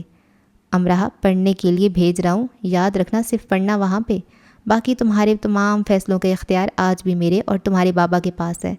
"جی ٹھیک ہے، اس نے سر ہلا دیا۔ اس نے تو سوچا تھا کہ وہاں پڑھے گی، جاب کرے گی اور وہیں رہے گی۔ دادا پتہ نہیں کیا کیا سوچ رہے تھے۔ اسے لڑکوں میں کبھی دلچسپی نہیں رہی تھی اور وہ لکھ کے دینے کو تیار تھی کہ کبھی ہوگی بھی نہیں۔ دونوں مال پہ چلنے والی سفید بگی میں بیٹھے تھے جس کے آگے گھوڑے جوتے تھے، جن کے ٹاپ وہ موسیقی پیدا کر رہے تھے جو مال روڈ پہ چلتے گھوڑے ہی پیدا کر سکتے ہیں، کہ جیسے کلام مغلیہ سے دربار شاہی میں اپنی شان پر اتراتے ہوں۔ اس نے آج غور کیا کہ یہ سب کتنا اچھا ہے، دادا کے ساتھ بیٹھنا اور جگمگ روشنی کے شہر سے گزرنا، جیسے رانجھے کی بانسری پر سر دھننا اور رات ہی رات قیام میں پوری زندگی گزار دینے کی خواہش کرنا، کھوئے والی کلفی کھانا اور ہاتھ کلفی کے نیچے رکھنا۔ کھوئے والی کلفی جب گرتی ہے تو پگھل کر کنارے سے پوری کی پوری گرتی ہے، اور یہ صدمہ ایسا ہوتا ہے کہ کسی تسلی سے زائل نہیں ہوتا۔ مزید 5 دفعہ کلفی کھا کر بھی وہ ایک ہی جگہ گر جانے والی کلفی کا خیال آتا ہے۔ وہ ہنستے مسکراتے ان 2 بچوں کی طرح گھر آئے جو عید کے 3 دن عید جمع کرنے میں گزار دیتے ہیں اور صرف اس لیے گھر سے باہر نہیں نکلتے مبادا ان کے پیچھے کوئی مہمان آ جائے اور ان کی عیدی ماری جائے۔ 3 دن عید جمع کرنے والے یہ 2 بچے چوتھے دن گھر سے نکلتے ہیں، اور کیا خوب نکلتے ہیں۔ امراہ 2 دن بعد جا رہی ہے، دادا نے اعلان کیا۔ کہاں؟ دادی نے پوچھا۔ وہ سمجھی اکثر بلوچستان جاتی رہتی ہے، ہو سکتا ہے اس بار پشاور کو نکل جائے اپنے دادا کے ساتھ۔ مانچسٹر؟ وہ کیا ہے؟ دادی کو کوئی دلچسپی نہیں تھی، دادا پوتی میں بس ایسے ہی کھانا کھاتے ہوئے پوچھ لیا۔ دونوں نے اپنی طرف سے میزائل داغا تھا جو پھل جھڑی بھی نہ بن سکا۔ نظر اتارنی چاہیے تھی ان سب کی جغرافیائی معلومات کی، ان کو یہ تک نہیں پتہ تھا مانچسٹر شہر کا نام ہے اور یہ برطانیہ میں ہے۔ کوئی رشتہ ہے امراہ کا وہاں سے؟ دادی نے یہ سوال بھی ایسے ہی پوچھ لیا۔ اس اگلے سوال پہ دادا خاموشی ہو گئے۔ امراہ اتنی قابل ہے کہ مانچسٹر کی میئر نے خود خط لکھ کر بلائے گی کہ ہماری یونیورسٹی میں آ کر پڑھو، دادا نے طنز کیا۔ بھلے سے وائٹ ہاؤس سے خط آتا کہ اوباما کے اسسٹنٹ بنو آ کر، یا انہیں امور حکومت میں مشورے دو، کوئی فرق کب پڑنے والا تھا، سب آرام سے کھانا کھاتے رہے۔ امراہ نے دادا کو اشارہ کیا کہ ٹھیک سے متوجہ کرے نا سب کو، اس اعلان پر ایسا رد عمل تو سراسر مانچسٹر کی بےعزتی ہوگا۔ امراہ باہر جا رہی ہے پڑھنے، 2 دن بعد فلائٹ ہے اس کی، دادا نے ذرا تیز آواز سے کہا۔ اب فرق پڑا۔ اماں، بابا، دادی نے حیرت سے دادا کو دیکھا۔ پیسے کہاں سے آئے آپ کے پاس؟ بابا نے سارے سوال چھوڑ کر یہ سوال کرنا مناسب سمجھا۔ مفت جا رہی ہے، یونیورسٹی نے اسکالرشپ دی ہے۔ بابا کیوں مجھے پاگل بنا رہے ہیں؟ آپ نے اپنا پلاٹ تو نہیں بیچ دیا؟ وہ میں نے امراہ اور دانیہ کی شادی کے لیے رکھا تھا۔ بابا نے کھانا کھانا ہی چھوڑ دیا۔ پلاٹ کو بیچنے کی کوشش تو دادا نے بہت کی تھی، پر وہ ایسی اجاڑ جگہ پہ واقع تھا کہ بک ہی نہیں رہا تھا۔ پلاٹ جہاں تھا اب بھی وہیں ہے، جا کر دیکھ آنا۔ کہیں نہیں آنا جانا، رشتہ دیکھا ہے اس کا، بس شادی ہوگی اس کی۔ دادی نے اب دلچسپی لی۔ رشتہ؟ امراہ نے دادی کی طرف دیکھا اور اٹھ کر کمرے میں آ گئی اور جلدی جلدی اپنا سامان پیک کرنے لگی۔ ساتھ ساتھ وہ خود کو تھپتی دے کر کہنے لگی، مجھے کوئی نہیں روک سکے گا، میں چلی جاؤں گی، پریشان نہ ہونا امراہ، تم چلی جاؤ گی۔ دادی اماں بابا میں باہر تکرار ہونے لگی جو آہستہ آہستہ بڑھنے لگی۔ یہ کون سا رشتہ تھا جو اس برے وقت میں اس کے لیے آ گیا تھا؟ اب اس کا جی چاہا، بلکہ اس نے دعا کی کہ جو کچھ اس کے بارے میں مشہور ہے وہ سب ان رشتے والوں تک پہنچ جائے۔ اس کے خاندان والے انہیں فون کر کر کے بتائیں کہ یہ لڑکی کیسی جنم جلی ہے، منحوس ہے، کالی نظر، کالی زبان والی ہے، اور نہیں تو کوئی دادی کی زبانی تیار کردہ اس کا پیدائشی خلاصہ ان تک پہنچا دے کہ منگل کی 2 کو کیا کیا ہوا تھا۔ فقط ایک اس کی آمد سے اور کیا کیا مزید ہو سکتا ہے اگر اس سے دور نہ رہا گیا تو؟ یہ کوئی موقع تھا رشتے کا؟ اس کی انگلیاں گھس گئی تھیں میلز لکھ لکھ کر، آن لائن اسکالرشپ فارمز بھر بھر کر، اور دادی اور اماں اس کی شادی کی تیاریاں کر رہے تھے۔ وہ خود کو تھپکتی اور کہتی رہی، تم چلی جاؤ گی، پرسوں تم جا رہی ہو، کچھ نہیں ہوگا، دادا سب ٹھیک کر لیں گے۔ کہتی بھی وہ جلدی جلدی سامان بھی پیک کرتی رہی۔ پاسپورٹ کو حفاظت سے چھپا دیا کہ بابا غصے میں آ کر اس کا پاسپورٹ ہی نہ جلا دیں۔ رات گزرتی رہی، باہر سے ہنوز چاروں کی تیز آوازیں آتی رہیں، اور پاسپورٹ کو چھپانے کے بعد وہ کمرے کے دروازے کے ساتھ لگی زمین پر بیٹھ کر اونگنے لگی، لیکن ساتھ ساتھ بڑبڑاتی رہی، میں چلی جاؤں گی، میں تو جا رہی ہوں، کون روکے گا مجھے؟ دادا ہے نا، وہ سب ٹھیک کر لیں گے۔ دادا نے دروازہ کھولا تو اسے دروازے کے قریب ہی اونگتے پایا اور اس کی بڑبڑاہٹ کو کم زیادہ ہوتے سنا۔ تکیہ لا کر انہوں نے اس کے سرہانے کے نیچے رکھا۔ زندگی میں وہ پہلی رات تھی جب وہ اتنا خوش تھی، اور اس خوشی کی اس کو اتنی فکر تھی کہ وہ بنا بستر کے فرش پر ہی سو گئی۔ انہیں دکھ ہوا، اس ماحول نے اسے اتنے دکھ نہ دیے ہوتے، اس گھر میں اس کی ایسی حیثیت نہ ہوتی تو وہ ہر رات ایسی ہی سوتی، رو رو کر، آنکھیں سرخ کرتے نہیں بلکہ آنکھیں موند کر۔ پریوں کا انتظار کرتے رنگوں سے منور ہوتی نیند۔ دادا اس کے پاس ہی بیٹھ گئے اور اسے دیکھنے لگے۔ اولاد نامی جس طوطے میں والدین کی جان ہوتی ہے وہ طوطا امرا تھی ان کے لیے۔ انہیں اتنا پیار امرا کے والد سے بھی نہیں تھا، باقی کی اولادوں سے بھی نہیں تھا۔ وہ اس کے لیے ہر جنگ لڑنے کے لیے تیار رہتے تھے، اور ایک جنگ وہ اس کے حق میں جیت آئے تھے، اس کے مانچسٹر جانے کی۔ ایک دن امرا ان سے خفا ہو کر کہنے لگی، آپ بھی دوسروں کی طرح ہو جائیں نا، کیوں کرتے ہیں مجھ سے اتنا پیار؟ وہ اس بات کا جواب نہیں دے سکے، بس سوچتے ہی رہے کہ شاید قدرت ہمیشہ انسان پہ اتنی مہربان ضرور رہتی ہے کہ اگر ساری دنیا اس انسان سے نفرت کرنے لگتی ہے تو کوئی ایک ضرور اس پہ جان چھڑکتا ہے۔ وہ انسان کوئی بھی ہو سکتا ہے، کوئی چرند پرند یا دوسری مخلوق۔ بلا وجہ کی نفرت ضرور ایک بلا وجہ کی محبت کو ساتھ باندھ لاتی ہے۔ جیسے جیسے دوسروں کے لیے تم ناپسندیدہ ہوتی گئیں، میرے لیے پسندیدہ ترین ہوتی گئیں۔ انہوں نے کہا، خدا بھی بھلا کبھی یہ بھولا ہے کہ اس کے بندے کے آس پاس بہت کانٹے اگائے ہیں، اور اب اسے ایک مہکتے ہوئے ہمیشہ تر و تازہ رہنے والے پھول کی اشد ضرورت ہے، تاکہ اس پھول کو پا کر وہ کانٹوں کی دی اذیت کو فراموش کر دے۔ بابا نے اسے 10,000 روپے دیے کہ وہ ضروری خریداری کر لے۔ اماں اور دادی کا مزاج البتہ بہت برہم تھا۔ دادا کے ساتھ جا کر ہی اس نے ضروری خریداری کی۔ دانیہ نے اس کا سامان پیک کروایا۔ حماد اور علی دل محسوس کر اسے دیکھتے رہے، آخر وہ اتنی دور جا رہی تھے۔ دادا مسلسل 2 دن سے اپنی آنکھوں کی جھڑی چھپا رہے تھے۔ یہ پڑھنے جا رہی ہے، بھاگ نہیں رہی، ماں باپ تو خوش ہوتے ہیں، تم دونوں اسے الوداع کر دو خوشی سے، یہ نہ ہو جہاز کریش ہو جائے اور یہ لاپتہ ہو جائے۔ دادا نے یہ چھوٹا سا لیکچر دادی اور اماں کو دیا تھا، اس کا جہاز کریش نہ ہو جائے یا وہ لاپتہ نہ ہو جائے۔ دونوں نے اپنی برہمی کو ایک طرف رکھا اور اسے دعاؤں میں الوداع کیا، اور وہ مانچسٹر کے لیے روانہ ہو گئی، شہر اسباق کے لیے، شہر آزاد کے لیے۔ وہ برطانیہ کی تیسرے مصروف ترین ایئرپورٹ کی اونچی چھت تلے ایڑی کے بل گھوم گئی۔ مانچسٹر میں آ گئی ہوں آگ لگانے، اس نے منہ پہ ہاتھ رکھ کر چلا کر کہا۔ چند لوگوں نے اسے حیرت سے دیکھا، بھلے سے دیکھیں، اسے پرواہ نہیں تھی۔ وہ گھیردار سفید شلوار اور گول دامن قمیض میں ملبوس تھی۔ اس کا سفید لمبا دوپٹہ مانچسٹر ایئرپورٹ کی صفائی کر رہا تھا، اور خاص کر ہر آنے جانے والے کے سامان کے ساتھ الجھ رہا تھا۔ اس نے پھر سے دونوں بازو پھیلا کر ایڑی کے بل گھوم کر کہا، میں آ گئی ہوں مانچسٹر، اب میں کبھی نہیں روں گی اور تم مجھے کبھی نہ رلانا۔ خوش بختی کا اگر کوئی نکارہ تھا تو وہ اس وقت امراہ کا یہی نعرہ تھا۔ مسرت و شادمانی کا اگر کوئی اشارہ تھا تو وہ یہی ایڑی کے بل گھوم جانا تھا۔ سکون و راحت کی دریا کا اگر کوئی کنارہ نہ تھا تو وہ بس وہ امراہ کا وجود سارا تھا۔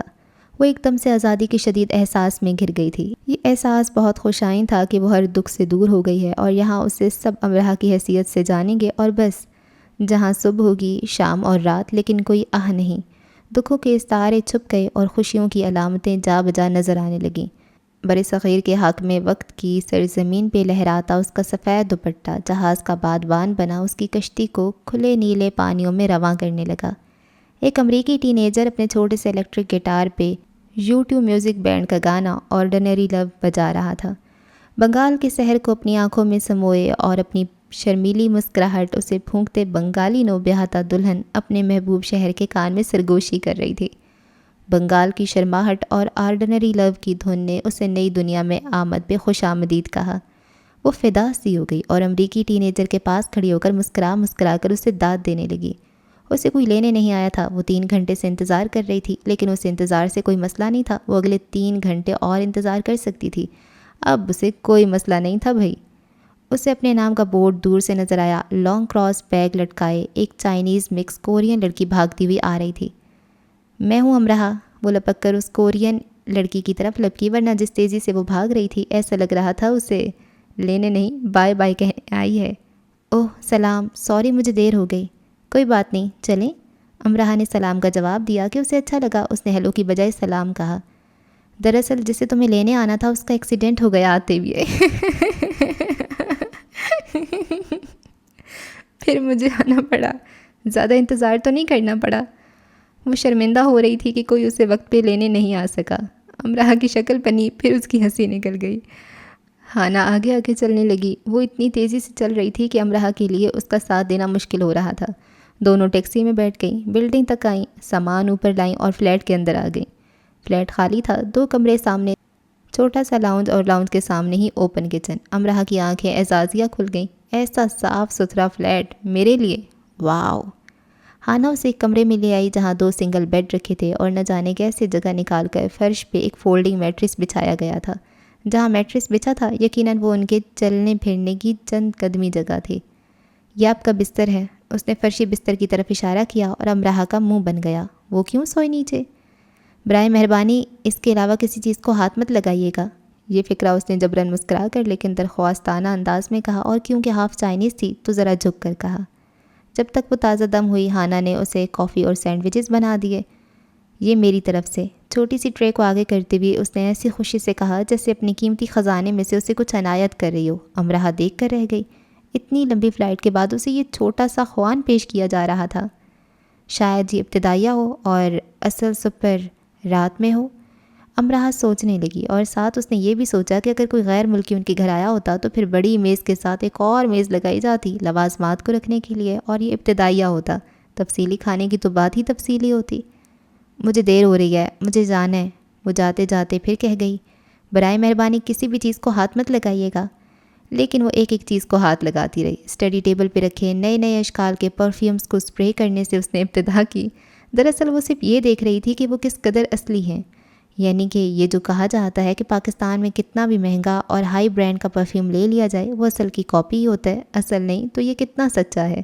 سب کے پرفیومز بے دریغ اسپرے کرتے اسے کچھ حقیقی سچ کا اندازہ ہو رہا تھا کہ پاکستان میں وہ اصل کی کاپی ہی خریدتی رہی ہے۔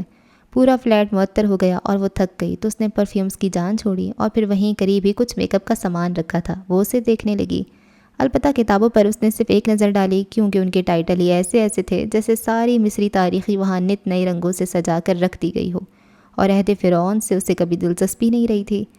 پھر وہ واش روم گئی، ایک ایک آئٹم کو چیک کیا، فیس واش، باڈی واش، لوشنز کو دیکھا، حتیٰ کہ باتھ ٹب کے کنارے رکھی چھوٹی چھوٹی بطخوں کو بھی۔ پھر وہ کچن میں آئی، ایک ایک کیبنٹ کو کھول کر دیکھا، فوڈ آئٹمز کو سونگھا بھی، دوسرا کمرہ لاک تھا۔ لاؤنج میں رکھا ٹی وی اس نے آن کیا اور پہلے چینل چیک کرتی رہی، پھر ایک میوزک چینل لگا کر کچن میں آ کر نوڈلز بنانے لگی۔ 2 عدد نوڈلز کے پیکٹ بنائے، بڑے پیالے نما بول میں ڈالے اور ایڈورڈ مایا کو سنتے سنتے کھا گئی۔ بول کو میز پہ رہنے دیا اور ٹی وی بند کر کے سنگل بیڈ پہ آ کر سو گئی۔ 30% ادا کیا تھا انہیں، کوئی مذاق تھا؟ رات کو 12 کے بعد کا وقت ہو گیا جب اسے اٹھایا جا رہا تھا۔ مس پاکستان پلیز اٹھیں، ایک انجانی آواز سے اس کی سماعتیں روشناس ہوئیں۔ پہلے تو وہ سمجھی کہ خواب ہے، سو وہ بدستور سوئی رہی۔ جب دوبارہ مس پاکستان کی آواز آئی تو اسے حیرت ہوئی کہ دادا لڑکی کی آواز میں کیوں بول رہے ہیں اور سیدھے سیدھے امراہ کیوں نہیں کہہ رہے۔ لیڈی امراہ پلیز، ورنہ میں آپ کی ناک کے پاس یہ اسپرے کر دوں گی، اینڈ ٹرسٹ می، اس کی وہ دنیا کی گندی ترین بو ہے، کئی ہفتوں تک ناک میں گھسی رہتی ہے اور کئی ہفتوں تک کچھ کھانے کو دل نہیں چاہتا۔ امراہ تو خواب میں دادا کے پاس بیٹھی نہاری کھا رہی تھی۔ اسپرے کا ڈھکن کھلا اور دنیا کی گندی ترین بدبو اس کی ناک کے قریب آئی۔ وہ صحیح کہہ رہی تھی، وہ کئی ہفتوں کھانے والی نہیں تھی۔ دادا، وہ چلا کر اٹھی۔ ابھی میں نے اسپرے نہیں کیا۔ اس نے کندھے اچکا کر اسپرے کی بوتل پہ ڈھکن رکھا۔ وہ اپنی سرخ بوجھل آنکھوں سے گہری سبز آنکھوں والی کو پہچاننے کی کوشش کرنے لگی۔ اس کی نظر دھندلا رہی تھی اور اس کی آنکھیں نیند کی بوجھ سے بند ہو رہی تھیں اور اسے گہرا سبز رنگ ہر طرف تیرتا ہوا نظر آ رہا تھا۔ اپنے ہاتھ بھی سبز دکھ رہے تھے۔ اسپرے کی بوتل کا ڈھکن پھر سے کھلا اور اس کی ناک کے قریب آیا۔ اس نے خفا سا ہو کر ہاتھ سے پرے کیا۔ اس بار اس کی آنکھیں پوری کھل گئیں۔ اف، کیا بلا تھی یہ اسپرے، کیا ضرورت تھی اسے ایجاد کرنے کی؟ کیا اس کے بنا ترقی نہ ہو سکتی مہذب دنیا میں؟ کتنا غیر مہذب انداز ہے۔ امراہ کی آواز انتہا کی غیر دوستانہ ہو گئی، گہری سبز آنکھیں پھیل گئیں۔ غیر مہذب؟ شاید اس نے ہنسنا چاہا لیکن پھر ارادہ ملتوی کر دیا۔ تم لوگ کتنی بھی بڑی بڑی یونیورسٹیوں میں پڑھ لو، بنیادی اخلاقی اصول کبھی نہیں سیکھو گے۔ امراہ نے اپنی پہلی تقریر کا آغاز مانچسٹر میں آمد کے 24 گھنٹے کے اندر کر دیا تھا۔ دیر قطن نہیں کی، کیوں کرتی دیر؟ اس بار سبز آنکھیں تنزن اسے دیکھنے لگیں۔ باہر آ جائیے مس امراہ، کہہ کر وہ خود باہر چلی گئی۔ امراہ کو لیڈی امراہ نام اچھا لگا، لیکن نہ جانے کیوں اسے لگا اسے تنزن لیڈی کہا گیا ہے۔ زیادہ سوچنے کی مانچسٹر میں ضرورت نہیں تھی۔ وہ منہ دھو کر باہر آ گئی۔ اس نے جان بوجھ کے دیر لگائی، کرتی رہیں کھانے پہ اس کا انتظار، لیکن باہر لاؤنج میں کھانے کی میز سجی تھی، نہ ہی کھانوں کی اشتہا انگیز خوشبوئیں آ رہی تھیں۔ البتہ ایک نہ دو، پورے 5 کا مجمع باہر بیٹھا تھا اور میز پہ بول رکھا تھا جس میں کچھ نوڈلز بچے تھے۔ یہ اتفاق تھا یا ان کا انداز تھا؟ وہ مجمع اسے گھور رہا تھا۔ بیٹھ جائیے، ایک لڑکی نے کہا جس کی ایشیائی طرز کے بالوں کی گوندھی چوٹی دائیں بائیں ایسے لٹک رہی تھی جیسے ایک کنڈلی مارے بھورا سانپ کھڑکی سے باہر جھول رہا ہو۔ امراہ بیٹھ گئی، شاید کھانے سے پہلے متعارف ہونا ہوگا۔ یہ مس پاکستان ہے امراہ، ہانا نے کہا۔ ہانا کا دوستانہ جوش کہاں گیا؟ امراہ نے ایسے ہی سوچا۔ ہی میں لیلی ہوں اسکاٹ لینڈ سے۔ میں شرلی مارگوٹ، بھورے بال والی نے کہا، پر وہ مسکرا نہ سکی۔ بیٹی لو، میں جرمنی سے ہوں۔ بہت لمبی اور بہت پتلی لڑکی، لو نے بے طرح مسکرا کر کہا۔ امرہ دیکھ رہی تھی کہ اس کی ہنسی اس کی آمد سے ہی قابو سے باہر ہے۔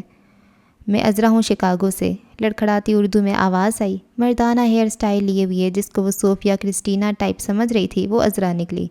یعنی اگر شرلی کی لمبی چوٹی عذرا کی لگا دی جائے تب کہیں جا کے وہ تھوڑی سی عذرا ٹائپ لگے گی، پر خیر وہ جان گئی کہ اب جو یہاں ہوگا وہ کم ہوگا اور جو نہیں ہوگا وہ حیران کن ہوگا۔ میں نے آپ سے کہا تھا نا کہ کسی چیز کو ہاتھ نہیں لگانا، ہانا نے بولنا شروع کیا۔ میں صرف واش روم گئی تھی، وہ صاف مکر گئی۔ ہانا کا منہ کھل گیا۔ یہ جھوٹ بول رہی ہے شرلی۔ شرلی نے آنکھ سے اشارہ کیا ہانا کو اور ہانا خاموش ہو گئی۔ یہ، شرلی نے میز پہ رکھے بول کی طرف اشارہ کیا۔ مجھے کیا معلوم اس کے بارے میں، یہ تو پہلے سے ہی یہاں رکھا تھا۔ شرلی کے صرف یہ کہنے پہ وہ ڈر سی گئی اور اسے افسوس ہوا کہ سارے نوڈلز کھا کر بول دھو کر کیوں نہیں رکھا۔ ابھی امرہ کو نہیں معلوم تھا کہ وہ بول دھو کر رکھ بھی دیتی تو بھی انہیں پتہ چل جاتا کہ ہانا کے نوڈلز کس نے کھائے۔ ٹھیک ہے امرہ، آپ جا کر سو جائیے، سوری آپ کو ڈسٹرب کیا، شرلی نے کہا۔ اور کھانا؟ وہ کھڑی ہو کر پوچھنے لگی۔ وہ پانچوں پہلے اس سے اور پھر آپس میں ایک دوسرے کو دیکھنے لگی۔ بیٹی لب نے گو کے اپنے منہ پہ ہاتھ رکھ لیا تھا، پر امرہ دیکھ رہی تھی کہ وہ اپنی ہنسی روکنے کی ناکام کوشش کر رہی ہے۔ ابھی آپ کو اور بھوک لگی ہے؟ عذرا نے پوچھا۔ نہیں بھوک تو نہیں لگی، مگر پھر بھی کھانا تو کھاتے ہیں نا؟ اس سے یہی بات بن سکی، لیکن سچ میں اسے بھوک لگی تھی اور بھوک سے زیادہ اس بات کا انتظار تھا کہ اس کے لیے کھانے میں کیا بنائیں۔ کیا سب انگلش کھانے ہوں گے کہ کچھ دیسی بھی؟ ہم بنا بھوکے کھانا نہیں کھاتے لیڈی، شرلی نے کس قدر متانت سے کہا۔ کھلاتے بھی نہیں، اس نے اردو میں کہا۔ کسی کی سمجھ میں نہیں آیا، بس عذرا نے اسے گھور کر دیکھا۔ وہ کمرے میں آئی اور فرشی بستر پہ سو گئی۔ باہر بھنبھناہٹ ہوتی رہی، ہوتی رہے، 30% ادا کی ہے، وہ اطمینان سے سو گئی۔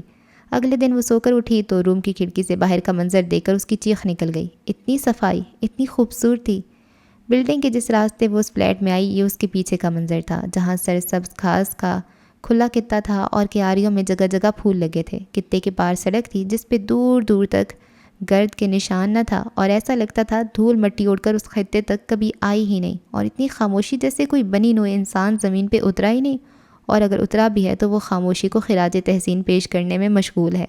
کمرہ خالی تھا، سارا فلیٹ ہی خالی تھا۔ بیڈ کورز بے شکن تھے، اسٹڈی ٹیبل پہ ایک بھی پرفیوم موجود نہیں تھا۔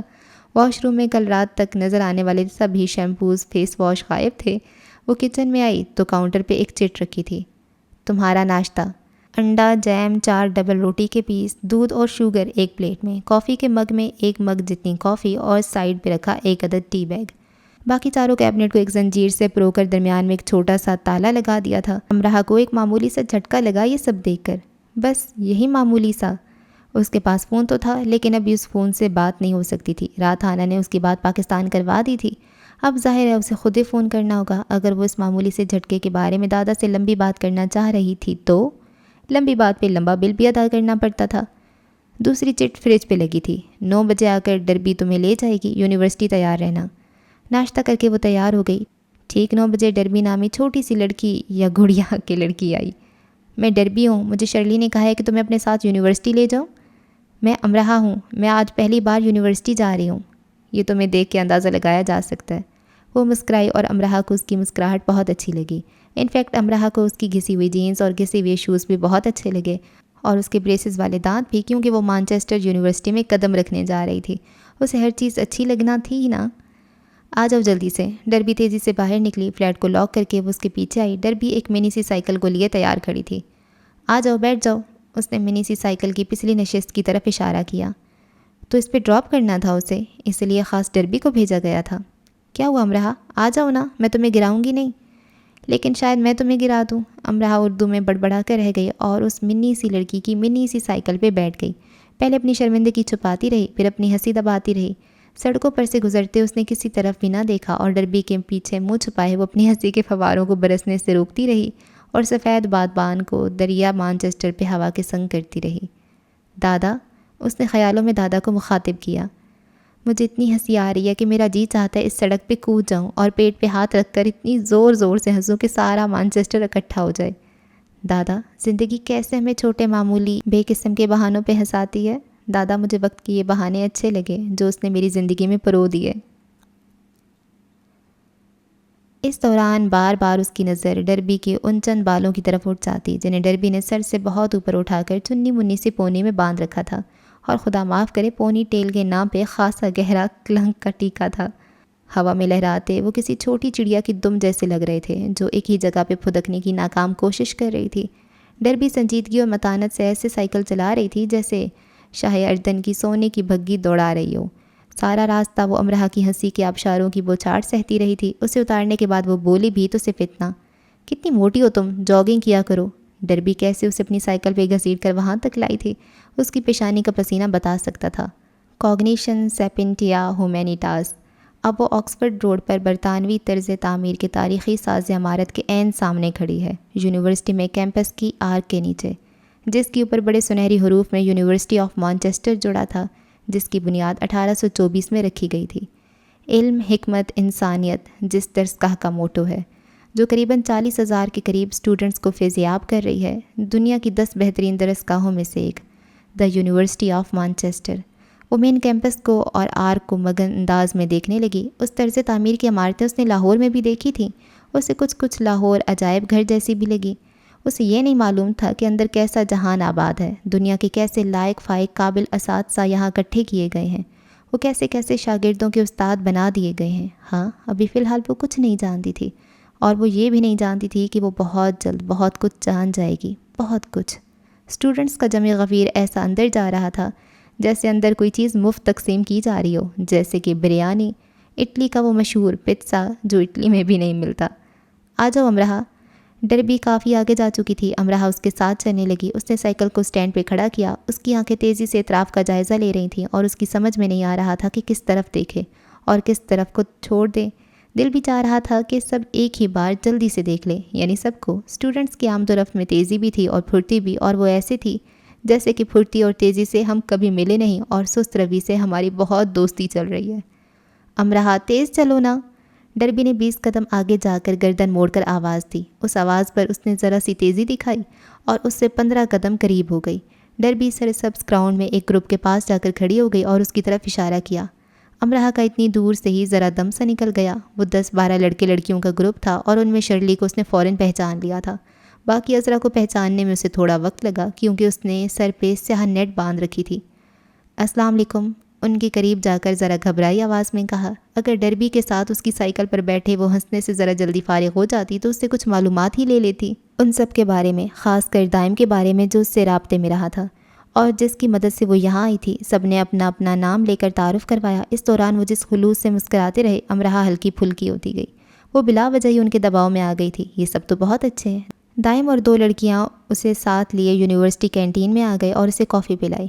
جب وہ کافی کی آخری چسکی لے چکی اور گروپ کی لیڈر دائم اور گروپ کی لڑکیوں نوال اور بریرہ کی خوبصورتی کو دل ہی دل میں داد دے چکی تو دائم نے کچھ بات شروع کی۔ مس امرہا، کیا آپ مجھے کچھ نہیں کہیں گی؟ میں وعدہ کرتی ہوں، اس نے ٹھیک اسی انداز میں کہا جس میں بچے ایک ہاتھ میں چاکلیٹ تھام کر دوسرے ہاتھ آگے کر کے بولتے ہیں۔ پکا وعدہ، میں رات کو چاکلیٹ نہیں کھاؤں گا۔ گڈ، کیونکہ مجھے شک ہے، اس لیے پھر کہہ رہا ہوں کہ درمیان میں مت بولیے گا۔ امرہا کو اس کی بات میں شک کچھ بری لگی، لیکن اس نے نظر انداز کر دیا، اور کر بھی کیا سکتی تھی۔ آپ مانچسٹر آ چکی ہیں؟ مجھے نظر آ رہا ہے۔ امرہا کو دائم کی بے وقوفی پہ ہنسی آئی۔ دائم نے اسے ایسے دیکھا جیسے کہہ رہا ہو، دیکھا، میں جانتا تھا تم ضرور درمیان میں بولو گی۔ امرہا نے اس کے تاثرات جان لیے۔ اوہ، مجھ بیچاری پہ رحم کرو، میں تو بس بھول گئی تھی کہ کیسا تاثر دے دیا اس کی طرف دیکھتے ہوئے۔ ہم 3 لوگ جو آپ کے سامنے بیٹھے ہیں، ہم نے اور کچھ ان دوستوں نے جنہوں نے تعلیم مکمل کر لی ہے، ایک منصوبہ بنایا ہے کہ ہم اپنی ذاتی کوششوں سے پاکستان کے لائق فائق سٹوڈنٹس کو جمع کر کے یہاں اپنے فنڈز کے ذریعے بلوائیں، جو غربت کی وجہ سے آگے پڑھ نہیں پاتے اور آگے بڑھنے کا اور غیر ملکی سطح پہ خود کو منوانے کا موقع نہیں مل رہا، اور آ کے خود کو ثابت کریں۔ ہم 30 لوگوں نے مل کر مختلف طریقوں سے فنڈ اکٹھے کیے، ایونٹس کیے، سٹالز لگائے، کچھ میوزک تھیٹر کیے، کچھ تھوڑی بہت ہماری اپنی سیونگز تھی۔ ہم نے مطلوبہ ہدف نبٹ لیا۔ ہم صرف 5 اسٹوڈنٹس ہی افورڈ کر سکتے تھے، وہ بھی اس صورت میں کہ آتے ساتھ جتنا جلد ہو سکے وہ اپنی رہائش کا بندوبست کر لیں۔ بصورت دیگر صرف 3 لوگوں کو بلوایا جا سکتا تھا۔ ہمیں 1000 سے زیادہ درخواستیں موصول ہوئیں۔ ہم نے ان میں سے 5 کا انتخاب کیا۔ وہ گاؤں اور چھوٹے قصبوں سے تھے، اور مانچسٹر آنا ان کے لیے ایک خواب بھی تھا۔ وہ سب 1 ہفتے پہلے ہی آ گئے تھے، اور آتے ساتھ ہی ان سبھی نے اپنے لیے رہائش کا انتظام کر لیا، کیونکہ وہ علم کے ساتھ ساتھ ہنر کے بھی عالم تھے، اس لیے ان سب کو آتے ہی ساتھ جاب مل گئی۔ ان میں ایک کو گاڑیوں کے لاک ٹھیک کرنا آتا ہے۔ مجھے فخر محسوس ہو رہا ہے کہ ہم یہاں ایسے طالب علم لانے میں کامیاب ہوئے جنہوں نے اپنی تعلیمی قابلیت میں پنجاب بورڈ ٹاپ کیا۔ اس کے ساتھ ساتھ گاڑیوں کے لاک بھی ٹھیک کرتا رہا اور ایک دن کا بھی ناغہ نہیں کیا اپنے کام و تعلیمی سرگرمی سے۔ ہمیں جتنی بھی درخواستیں موصول ہوئی تھیں وہ سب کم و بیش ایسی ہی تھیں۔ آپ کی تعلیمی اسناد میں کچھ قابل ذکر نہیں تھا، آپ ان 1000 میں سے صفر تھیں۔ آپ لاہور میں رہتی تھیں جہاں اچھے تعلیمی اداروں کی بھرمار ہے، آپ پڑھنے کے لیے اچھے سے اچھے کالج جاتی۔ آپ کے والد کا پاکستان میں ایک نام ہے، ان کا اپنا ذاتی قالینوں کا سٹور ہے پاکستان میں، آپ کا تو اپنا ذاتی مکان بھی ہے۔ آپ تو کوئی کام بھی نہیں کرتی تھیں، پھر بھی آپ کی تعلیمی قابلیت میں کچھ قابل ذکر نہیں۔ آپ کسی بھی طرح اس اسکالرشپ کی مستحق نہیں تھیں۔ آپ کی درخواست پہ جواب بھی نہیں دیا جانا چاہیے تھا، لیکن ہم نے جواب دیا، آپ کی تعلیمی قابلیت دیکھ کر نہیں، آپ کی ذہنی حالت دیکھ کر۔ اپنی آخری میل میں آپ نے لکھا تھا کہ میں ہوں ہی منحوس ماری، کہ جل کر مر جاؤں تو ہی اچھا ہے۔ اس سطر پہ ہم نے ذرا توجہ دی۔ ہماری ایک گروپ ممبر نے جو نفسیات کی طالبہ تھی آپ کی بھیجی گئی دوسری میلز بھی پڑھی۔ اس نے اپنی رائے دی کہ آپ کی ذہنی حالت بہت تباہ کن ہے، کسی بھی طرح کی ناکامی اٹھانے کے بعد مزید ناکامی آپ کو بالکل توڑ دے گی اور مایوس ہو کر آپ کچھ بھی کر سکتی ہیں۔ اس لیے ہم نے 1 مہینے کا وقت لیا آپ سے۔ ہم اس صورتحال پر کافی پریشان تھے، ہم اپنی اسکالرشپ دے چکے تھے، آپ کو کیا دیتے، لیکن آپ کو اس کیفیت میں بھی نہیں چھوڑ سکتے تھے، اس لیے اس بار ہم نے اپنی پاکٹ منی نکالی، کچھ دوسرے اسٹوڈنٹس سے رابطے کیے اور پھر سے 40 اسٹوڈنٹس نے آپ کے لیے فنڈز اکٹھے کیے، اور بہت مشکل سے، اتنی مشکل سے کہ آپ سوچ بھی نہیں سکتی، ہم نے مطلوبہ ہدف پورا کرنے کی کوشش کی۔ ان 40 اسٹوڈنٹس میں عیسائی، مسلم، انڈین، جاپانی، بنگالی، امریکن، فرینچ سب شامل ہیں۔ اس لیے خاص طور پہ میں آپ کو یہ ذہن نشین کروا دوں کہ ان افراد کا اور ان کی قوم کا احترام آپ پر لازم ہے۔ ہم نے آپ سے پوچھا کہ آپ 50% افورڈ کر سکتی ہیں، آپ نے کہا نہیں۔ مجھے یقین ہے اس 50% کے لیے آپ نے اتنی کوشش نہیں کی ہوگی جتنی ہم آپ کے لیے کر رہے تھے، لیکن آپ 30% ادائیگی پر مان گئی۔ اگر آپ 30% پر بھی نہ مانتی تو آپ کے لیے مجھے وہ کار بیچنی پڑتی جو میں نے اپنے کالج کے زمانے میں اپنی پارٹ ٹائم جاب کی سیونگ سے خریدی تھی۔ یہ بات یاد رکھنے لائق ہے کہ جن 40 اسٹوڈنٹس نے آپ کے لیے فنڈز دیے وہ بہت امیر کہیں نہیں ہیں، سب پڑھنے کے ساتھ جاب کرتے ہیں اور ایک ایک پینی بچاتے ہیں۔ آپ کو معلوم ہونا چاہیے کہ آپ ہوا میں اڑ کر یہ جادو کے زور سے یہاں نہیں آ گئی۔ ہر روز ہم نے آپ کے لیے میٹنگ کی ہے، صورتحال پہ غور کیا ہے، کوئی ایک بھی ہاں کر کے پیچھے نہیں ہوا۔ کمائے گئے اور بچائے گئے ایک ایک پاؤنڈ کو انہوں نے آپ پر انویسٹ کیا۔ انویسٹ کرنا سمجھتی ہیں آپ؟ انویسٹمنٹ اس لیے کی جاتی ہے کہ پیسے لگانے والے کو نفع ہو، اور یہ فائدہ وہ اس طرح سے لے رہے ہیں کہ تیسری دنیا کا ایک باشندہ تعلیم یافتہ ہو جائے، وہ اپنے ملک و قوم کا سہارا بنے۔ اس لیے آپ ان کے دیے گئے پورے پیسے واپس کریں گی، 1 پاؤنڈ کم نہ 1 پاؤنڈ زیادہ، اور سارا منافع آپ لے جائیں گی۔ اس سارا منافع یا فائدہ کے لیے انہوں نے انویسٹمنٹ کی ہے۔ میری بات کو برائے مہربانی سمجھیں اور یاد تو ضرور رکھیں۔ انہوں نے فنڈز دیے ہیں، وہ آپ کو نہیں جانتے، کوئی ایک بھی آپ کو نہیں جانتا، شکل سے تو کوئی بھی نہیں جانتا، تاکہ آپ کی عزت نفس مجروح نہ ہو۔ ہم 3 کے سوا کوئی نہیں جانتا کہ وہ فنڈز آپ کے لیے اکٹھے کیے گئے ہیں۔ ہم نے آپ کی عزت نفس کا پورا خیال رکھا ہے، ایسا کبھی نہیں ہوگا کوئی آپ کے پاس آ کر آپ کو کچھ بھی جتائے۔ اب میں دوسری طرف آتا ہوں۔ آپ سے کہا گیا اپنی رہائش اور کھانے کا ذمہ آپ کو لینا ہوگا۔ آپ نے کہا آپ یہاں آ کر دیکھ لیں گی، بہت اچھا، صرف یہی ایک اچھی اور مثبت بات تھی جو آپ نے کی تھی۔ جن 5 لڑکیوں کے ساتھ آپ رہیں ان سے ہم نے خاص درخواست کی ہے کہ آپ کو عارضی طور پر چند دن اپنے پاس رکھ لیں۔ آپ کو ایئرپورٹ ریسیو کرنے کے لیے جانے والے جس شخص کا ایکسیڈنٹ ہوا وہ ہمارے لیے رضاکار بنا تھا۔ جو آپ کو ایئرپورٹ سے لے کر گئی وہ اپنے اس دوست کے لیے آپ کی مدد کر رہی تھی جس کا ایکسیڈنٹ ہو گیا تھا۔ جس بستر پہ آپ کل سوئیں وہ میٹرس ان دونوں نے، اس نے نوال اور بریرہ کی طرف اشارہ کیا، اپنی باقی ماندہ بچی ہوئی سیونگ سے خرید کر وہاں رکھا۔ آپ کو ہانا نے منع کیا کہ کسی چیز کو ہاتھ نہیں لگانا، لیکن آپ نے لگایا، پرفیومز کو اور ایسی ہی دوسری چیزوں کو، بلکہ مجھے کہنا چاہیے کتابوں کے سوا ہر چیز کو۔ آپ نے 2 نوڈلز کے پیکٹ نکال کر کھائے۔ مس امرہ وہ سب بہت اچھی میزبان ہے، انفیکٹ ہم سب جانتے ہیں میزبانی کسے کہتے ہیں، لیکن ہم سب اور وہ سب اپنے گھروں میں نہیں ہیں، ہم اپنے گھروں، ملکوں، شہروں سے دور اکیلے یہاں رہ رہے ہیں۔ اپنی مدد آپ کے تحت، کاش رات ہی ہانا تھوڑا بہت آپ کو اپنے بارے میں بتا دیتی۔ وہ صرف 2 وقت کھاتی ہے، صبح وہ نوڈلز کا پیکٹ کھاتی ہے اور رات کو جہاں وہ جاب کرتی ہے وہاں سے ایک برگر ملتا ہے اور 1 کپ کافی۔ وہ 1 پاؤنڈ بچاتی ہے کیونکہ اپنے تعلیمی اخراجات وہ خود ہی اٹھا رہی ہے۔ کوریا میں رہنے والے اس کے گھر والے اخراجات کے نام پہ اسے پاکستانی 1 روپیہ بھی نہیں بھیج سکتے۔ اس نے تنہا مانچسٹر میں اپنے پڑھنے کا خواب پورا کیا ہے۔ شاید یہ باتیں آپ کو معمولی لگیں، آپ جو لاہور کے تعلیمی اداروں میں پڑھتی ہیں اور جن کی فیس والدین ادا کرتے ہیں، آپ جنہوں نے کبھی جاب نہیں کی، نہ آپ کو جاب کی ضرورت پیش آئی، آپ کو یہ سب معمولی لگے گا کیونکہ آپ نے کبھی زندگی میں سخت جدوجہد نہیں کی، وہ بھی مسکرا کر حوصلے سے۔ یہاں بہت سے ایسے اسٹوڈنٹس ہیں جو زیادہ کھانا نہیں کھاتے کیونکہ انہیں زیادہ کتابیں خریدنی ہوتی ہیں، وہ ایک جینس 2 ٹی شرٹس میں یہاں سے اپنی ڈگری لے جاتے ہیں اور مسکراتے ہوئے آتے ہیں، مسکراتے ہوئے ہی جاتے ہیں۔ شرلی جن کے فلیٹ میں آپ رہ رہی ہیں، ان کے پاس رہنے کے لیے آپ کے پاس زیادہ سے زیادہ آج کی رات ہے۔ فائنل ڈیڈ لائن ٹھیک 1 مہینے کی ہے۔ آپ کے 1 مہینے کا کھانے کا سامان وہاں موجود ہے۔ آپ آج ہی اپنی رہائش اور جاب کا انتظام کر لیں۔ وہ رکا۔ ویلکم ٹو مانچسٹر مس امرہ۔ اس نے سانس بھی نہ لیا اور پھر سے شروع ہو گیا۔ یہ تو ہو گئی آپ کے یہاں رہنے کے بارے میں کچھ تفصیلات۔ اب آپ کو میں کچھ تجاویز دیتا ہوں، یعنی اچھی بات ہے۔ وہ مسکرایا۔ برا مت مانیے گا، لیکن یہاں یہ کہا جاتا ہے کہ پاکستان، انڈیا، سری لنکا اور ایسی دوسرے ترقی پذیر ممالک سے آنے والے بہت شکایتی ہوتے ہیں، سست، کاہل، بہانے باز۔ انہیں لگتا ہے، بلکہ انہیں یقین ہوتا ہے کہ سب مشکلیں، تکلیفیں، دکھ انہی کو مل گئے ہیں۔ رونے کے بہانے ڈھونڈتے ہیں۔ آپ کی شکل بھی کچھ ایسی ہی لگتی ہے، بلکہ اس وقت لگ بھی رہی ہے۔ روئے لیکن دکھ پر، تکلیف پر، لیکن مشکلات پر نہیں۔ یہاں آپ کو کوئی چپ نہیں کروائے گا، اس لیے نہیں کہ یہاں سب خود غرض ہیں جیسا کہ یہاں کے لوگوں کے بارے میں سوچا اور کہا جاتا ہے، بلکہ وہ سمجھتے ہیں کہ رونا بے وقوفی ہے۔ میں بھی یہی سمجھتا ہوں، نوال اور بریرہ بھی یہی سمجھتی ہیں۔ اگر چھوٹی بڑی مشکلات پر رونے والے کو بار بار چپ کروایا جائے گا، وہ بزدل بن جائے گا، بہادر نہیں۔ مس امرہ اپنی سستی، کاہلی اور بہانہ بازی کو یہاں وہاں کوئی کوڑا دان دے کر اس میں ڈال دیں یا آگ لگا دیں۔ اصل جل مرنا تو ہونے چاہیے۔ آپ لڑکی ہیں، کمزور نہیں۔ ہمارے مذہب نے کہاں لڑکی کو کمزور کہا ہے؟ قرآن پاک میں جتنی بار مرد کا ذکر آیا ہے، اتنی ہی بار عورت کا ذکر آیا ہے، یعنی آپ مرد کے برابر ہیں۔ لیکن برابر ہونے اور برابر کا ثابت کرنے میں بہت فرق ہوتا ہے۔ لیکن میں یہ صرف اس لیے کہہ رہا ہوں کہ خود کو کمزور مت سمجھیے، اپنی طاقت کو پہچانیے۔ مس امرہ، آپ مانچسٹر یونیورسٹی آ چکی ہیں، آپ دوڑ میں شامل ہو چکی ہیں۔ یا گولڈ میڈل لیں یا دوڑ سے الگ ہو جائیں اور جا کر تماشائیوں میں بیٹھ جائیں، اور یاد رکھیں، تماشائیوں کی بھیڑ میں آپ کو فوراً جگہ مل جائے گی۔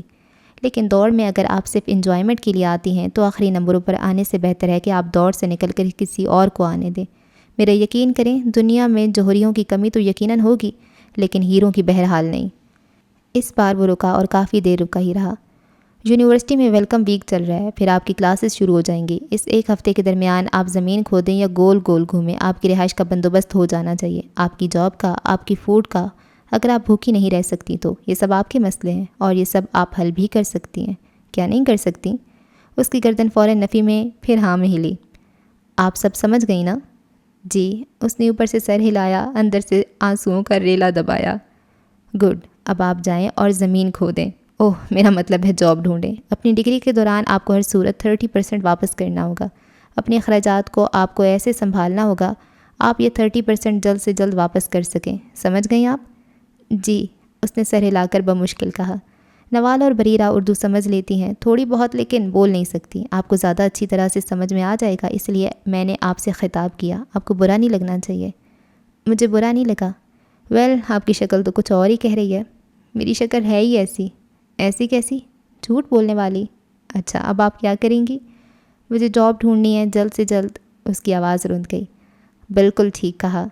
ویسے آپ کی شکل بہت تیزی سے اور بہت سخت قسم کا جھوٹ بول رہی ہے۔ مس امرہ، اگر آپ کو رونا آئے تو کسی ایسی جگہ چلے جائیے گا جہاں آپ کو کوئی دیکھ نہ سکے، ٹھیک ہے؟ جی ٹھیک ہے۔ پہلے جا کر اپنا اسٹوڈنٹ کارڈ بنوائیں، اپنی کلاسز کا معلوم کریں۔ وہ سہم سی گئی کہ ابھی یہ سب بھی کرنا ہے۔ کارڈ یہ کہاں سے بنے گا؟ آپ یونیورسٹی میں کھڑی ہیں اور سب کچھ یہیں ہوتا ہے جو آپ اتنے سارے اسٹوڈنٹس دیکھ رہی ہیں، یہ بنا ڈرے اپنے سب کام کر رہے ہیں۔ آپ بھی یونیورسٹی میں گھومیں پھریں کہ آپ کے کام کیسے ہو سکتے ہیں، یہ آپ کو کیسے کرنے ہیں۔ وہ اٹھ کھڑی ہوئی۔ پلیز دل ہی دل میں مجھے برا بھلا مت کہیے گا۔ امرہ کا رنگ پھک ہوا۔ وہ یہی کر رہی تھی، لیکن اسے کیسے پتہ چلا؟ اور پلیز جب آپ کی جاب کا انتظام ہو جائے تو ہانا کی نوڈلز واپس کر دیجیے گا۔ کر دوں گی۔ اور ایک اور بات، دوبارہ اپنی ڈگری کے ساتھ چھیڑ چھاڑ مت کیجیے گا، خاص کر پلس ایڈ کرنے کی غلطی۔ یہ آخری لیکن سب سے خطرناک بم تھا جو کینٹین کے شور و غل میں بہت اہتمام سے پھٹا۔ وہ ان کی طرف ایسے دیکھنے لگی جیسے ابھی ابھی افریقہ کے کسی قدیم قبیلے سے یہیں لوگ اٹھا کر لائے ہیں اور بتا رہے ہیں کہ دیکھو، ڈرو نہیں، وہ کوئی جنگلی درندہ نہیں، پیٹرول سے چلنے والی بڑی بس ہے جس پہ سفر کیا جاتا ہے اور جسے ایک ڈرائیور چلاتا ہے۔ وہ قطعاً کوئی درندہ یا بلا نہیں۔ ان تینوں کی شکلیں جیسے کہکہوں کی پھلجھڑیوں کو اندر ہی اندر بجھا رہے ہوں۔ ہاں، وہ تینوں اس آخری بات پر ہنسی کو دبانے کی کوشش کر رہے تھے اور کامیاب بھی تھے، اور وہ دھاڑے مار کر نہ رونے کی کوشش کر رہی تھی اور ناکام ہو رہی تھی۔ اس کی شکل سب بتا رہی تھی۔ اسے خیال آیا کہ اس نحوست کو لے کر اس پہ جو حملے کیے گئے تھے وہ کتنے معمولی تھے ان جملوں کے مقابلے میں جو مانچسٹر والوں نے کیے تھے۔ وہ تو ننھی سی چھوٹی سی بچی تھی، اسے خوش بھی نہ ہونے دیا گیا اور رلا دیا۔ آنسوؤں کا سمندر اس کی آنکھوں میں تیرتا نظر آنے لگا۔ ان تینوں نے اس کی شکل کی طرف دیکھا اور بالکل خاموش ہو گئے، پھر بائے کہہ کر اٹھ گئے۔ اگر وہ اس کے اولین استاد تھے تو کمال کے تھے۔ انہوں نے اسے سمندر میں دھکا دے دیا تھا، یا ڈوب کر مر جاؤ، یا تیر کر ابھر آؤ، یا ڈر کر دبک جاؤ، یا کود کر اڑ جاؤ۔ مانچسٹر میں ملنے والا پہلا سبق، مانچسٹر میں سنا جانے والا پہلا لیکچر اور مانچسٹر میں گرائے جانے والے اولین آنسو، مانچسٹر میں خوش آمدید۔ وہ کینٹین سے نکلی اور ایک ایسا گوشہ ڈھونڈنے لگی جہاں کوئی نہ ہو، لیکن ویلکم ویک چل رہا تھا۔ یونیورسٹی میں ایسا رش تھا جیسے 14 اگست کو لاہور مال پر ہوتا ہے، خاص کر چمن اور ایگل چوک کے پاس۔ خیر وہ سبزے پر بیٹھ گئی اور منہ نیچے کر کے رونے لگی۔ آج اس کا پہلا دن تھا تو وہ بہت اہتمام سے تیار ہو کر آئی تھی۔ اس نے مسکارا بھی لگایا تھا اور آئی لائنر بھی۔ میک اپ کے نام پہ وہ یہ 2 چیزیں ہی استعمال کرتی تھی۔ کافی دیر تک وہ سوں کرتی رہی۔ اس کا مسکارا پھیل گیا اور آنکھیں رگڑنے سے آس پاس اوپر نیچے سیاہی پھیل گئی۔ اس کے پاس ٹیشو نہیں تھا، اپنے سفید دوپٹے سے وہ صاف نہیں کرنا چاہتی تھی۔ انگلیوں سے جتنی آنکھیں صاف کر سکتی تھی اس نے کر لیں، لیکن چہرے پہ کافی سیاہی پھیل چکی تھی اور وہ عجیب مضحکہ خیز لگ رہی تھی، پر اب اسے پرواہ بھی نہیں تھی کہ وہ اچھی لگ بھی رہی ہے یا نہیں۔ جی بھر کر رونے کے بعد وہ اٹھی۔ ایک اسٹوڈنٹ اس کے پاس سے گزر رہا تھا جسے اس نے ہاتھ کے اشارے سے روکا۔ مجھے جاب چاہیے، آنکھیں خوب رگڑتے اس نے کہا۔ جاب؟ میرے پاس جاب نہیں ہے۔ پاگل، مجھے جاب چاہیے، کیسے ملے گی؟ اس نے اپنا غصہ اس پہ اتارنا چاہا۔ اوہ مجھے تو بھی خود ڈھونڈنی ہے، کہہ کر وہ چلا گیا۔ 3-4 ایسی نمونوں سے ملتی وہ ایک جگہ جا کر کھڑی ہو گئی اور آس پاس موجود دوسرے اسٹوڈنٹس کو دیکھنے لگی۔ وہ بہت تیزی سے آ رہے تھے، جا رہے تھے، ہنس رہے تھے، باتیں کر رہے تھے، کہے لگا رہے تھے۔ وہ سب بہت خوش اور پرجوش تھے، ان سب کے چہرے دمک رہے تھے۔ وہ 40,000 اسٹوڈنٹس میں بلکہ یونیورسٹی میں پہلی لڑکی ہوگی جو ایک طرف کھڑی مزید رونے کی تیاری کر رہی تھی۔ وہ اپنے سنہری وقت کو برباد کر رہی تھی۔ وہ چپ کھڑی سب کو دیکھتی رہی۔ پھر اسے خیال آیا کہ اسے بھی چلنا چاہیے، اور ایک دم اسے یاد آیا کہ اسے اپنا اسٹوڈنٹ کارڈ بنوانا ہے۔ ہو سکتا ہے صرف آج کے دن ہی بنے اور آج ہی نہ بنوانے پہ اسے یونیورسٹی سے نکال دیا جائے۔ وہ پرجوش اسٹوڈنٹس کے ریلے میں شامل ہو گئی اور اونگوں بونگوں کی طرح منہ اٹھا کر چلتی رہی، گھومتی رہی ایک سے دوسرے کیمپس، جیسے تاریخی عمارات کا جائزہ لینے آئی ہو، پڑھنے نہیں۔ آپ کچھ ڈھونڈ رہی ہیں یقیناً۔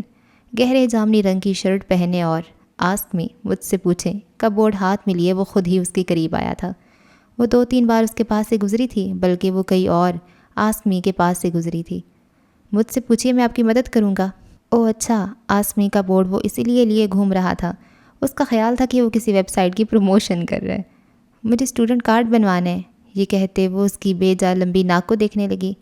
ویل یہ تو بہت آسان ہے، اس نے ہاتھوں کے اشاروں اور زبان کے کلام سے بتایا کہ کہاں جانا ہے۔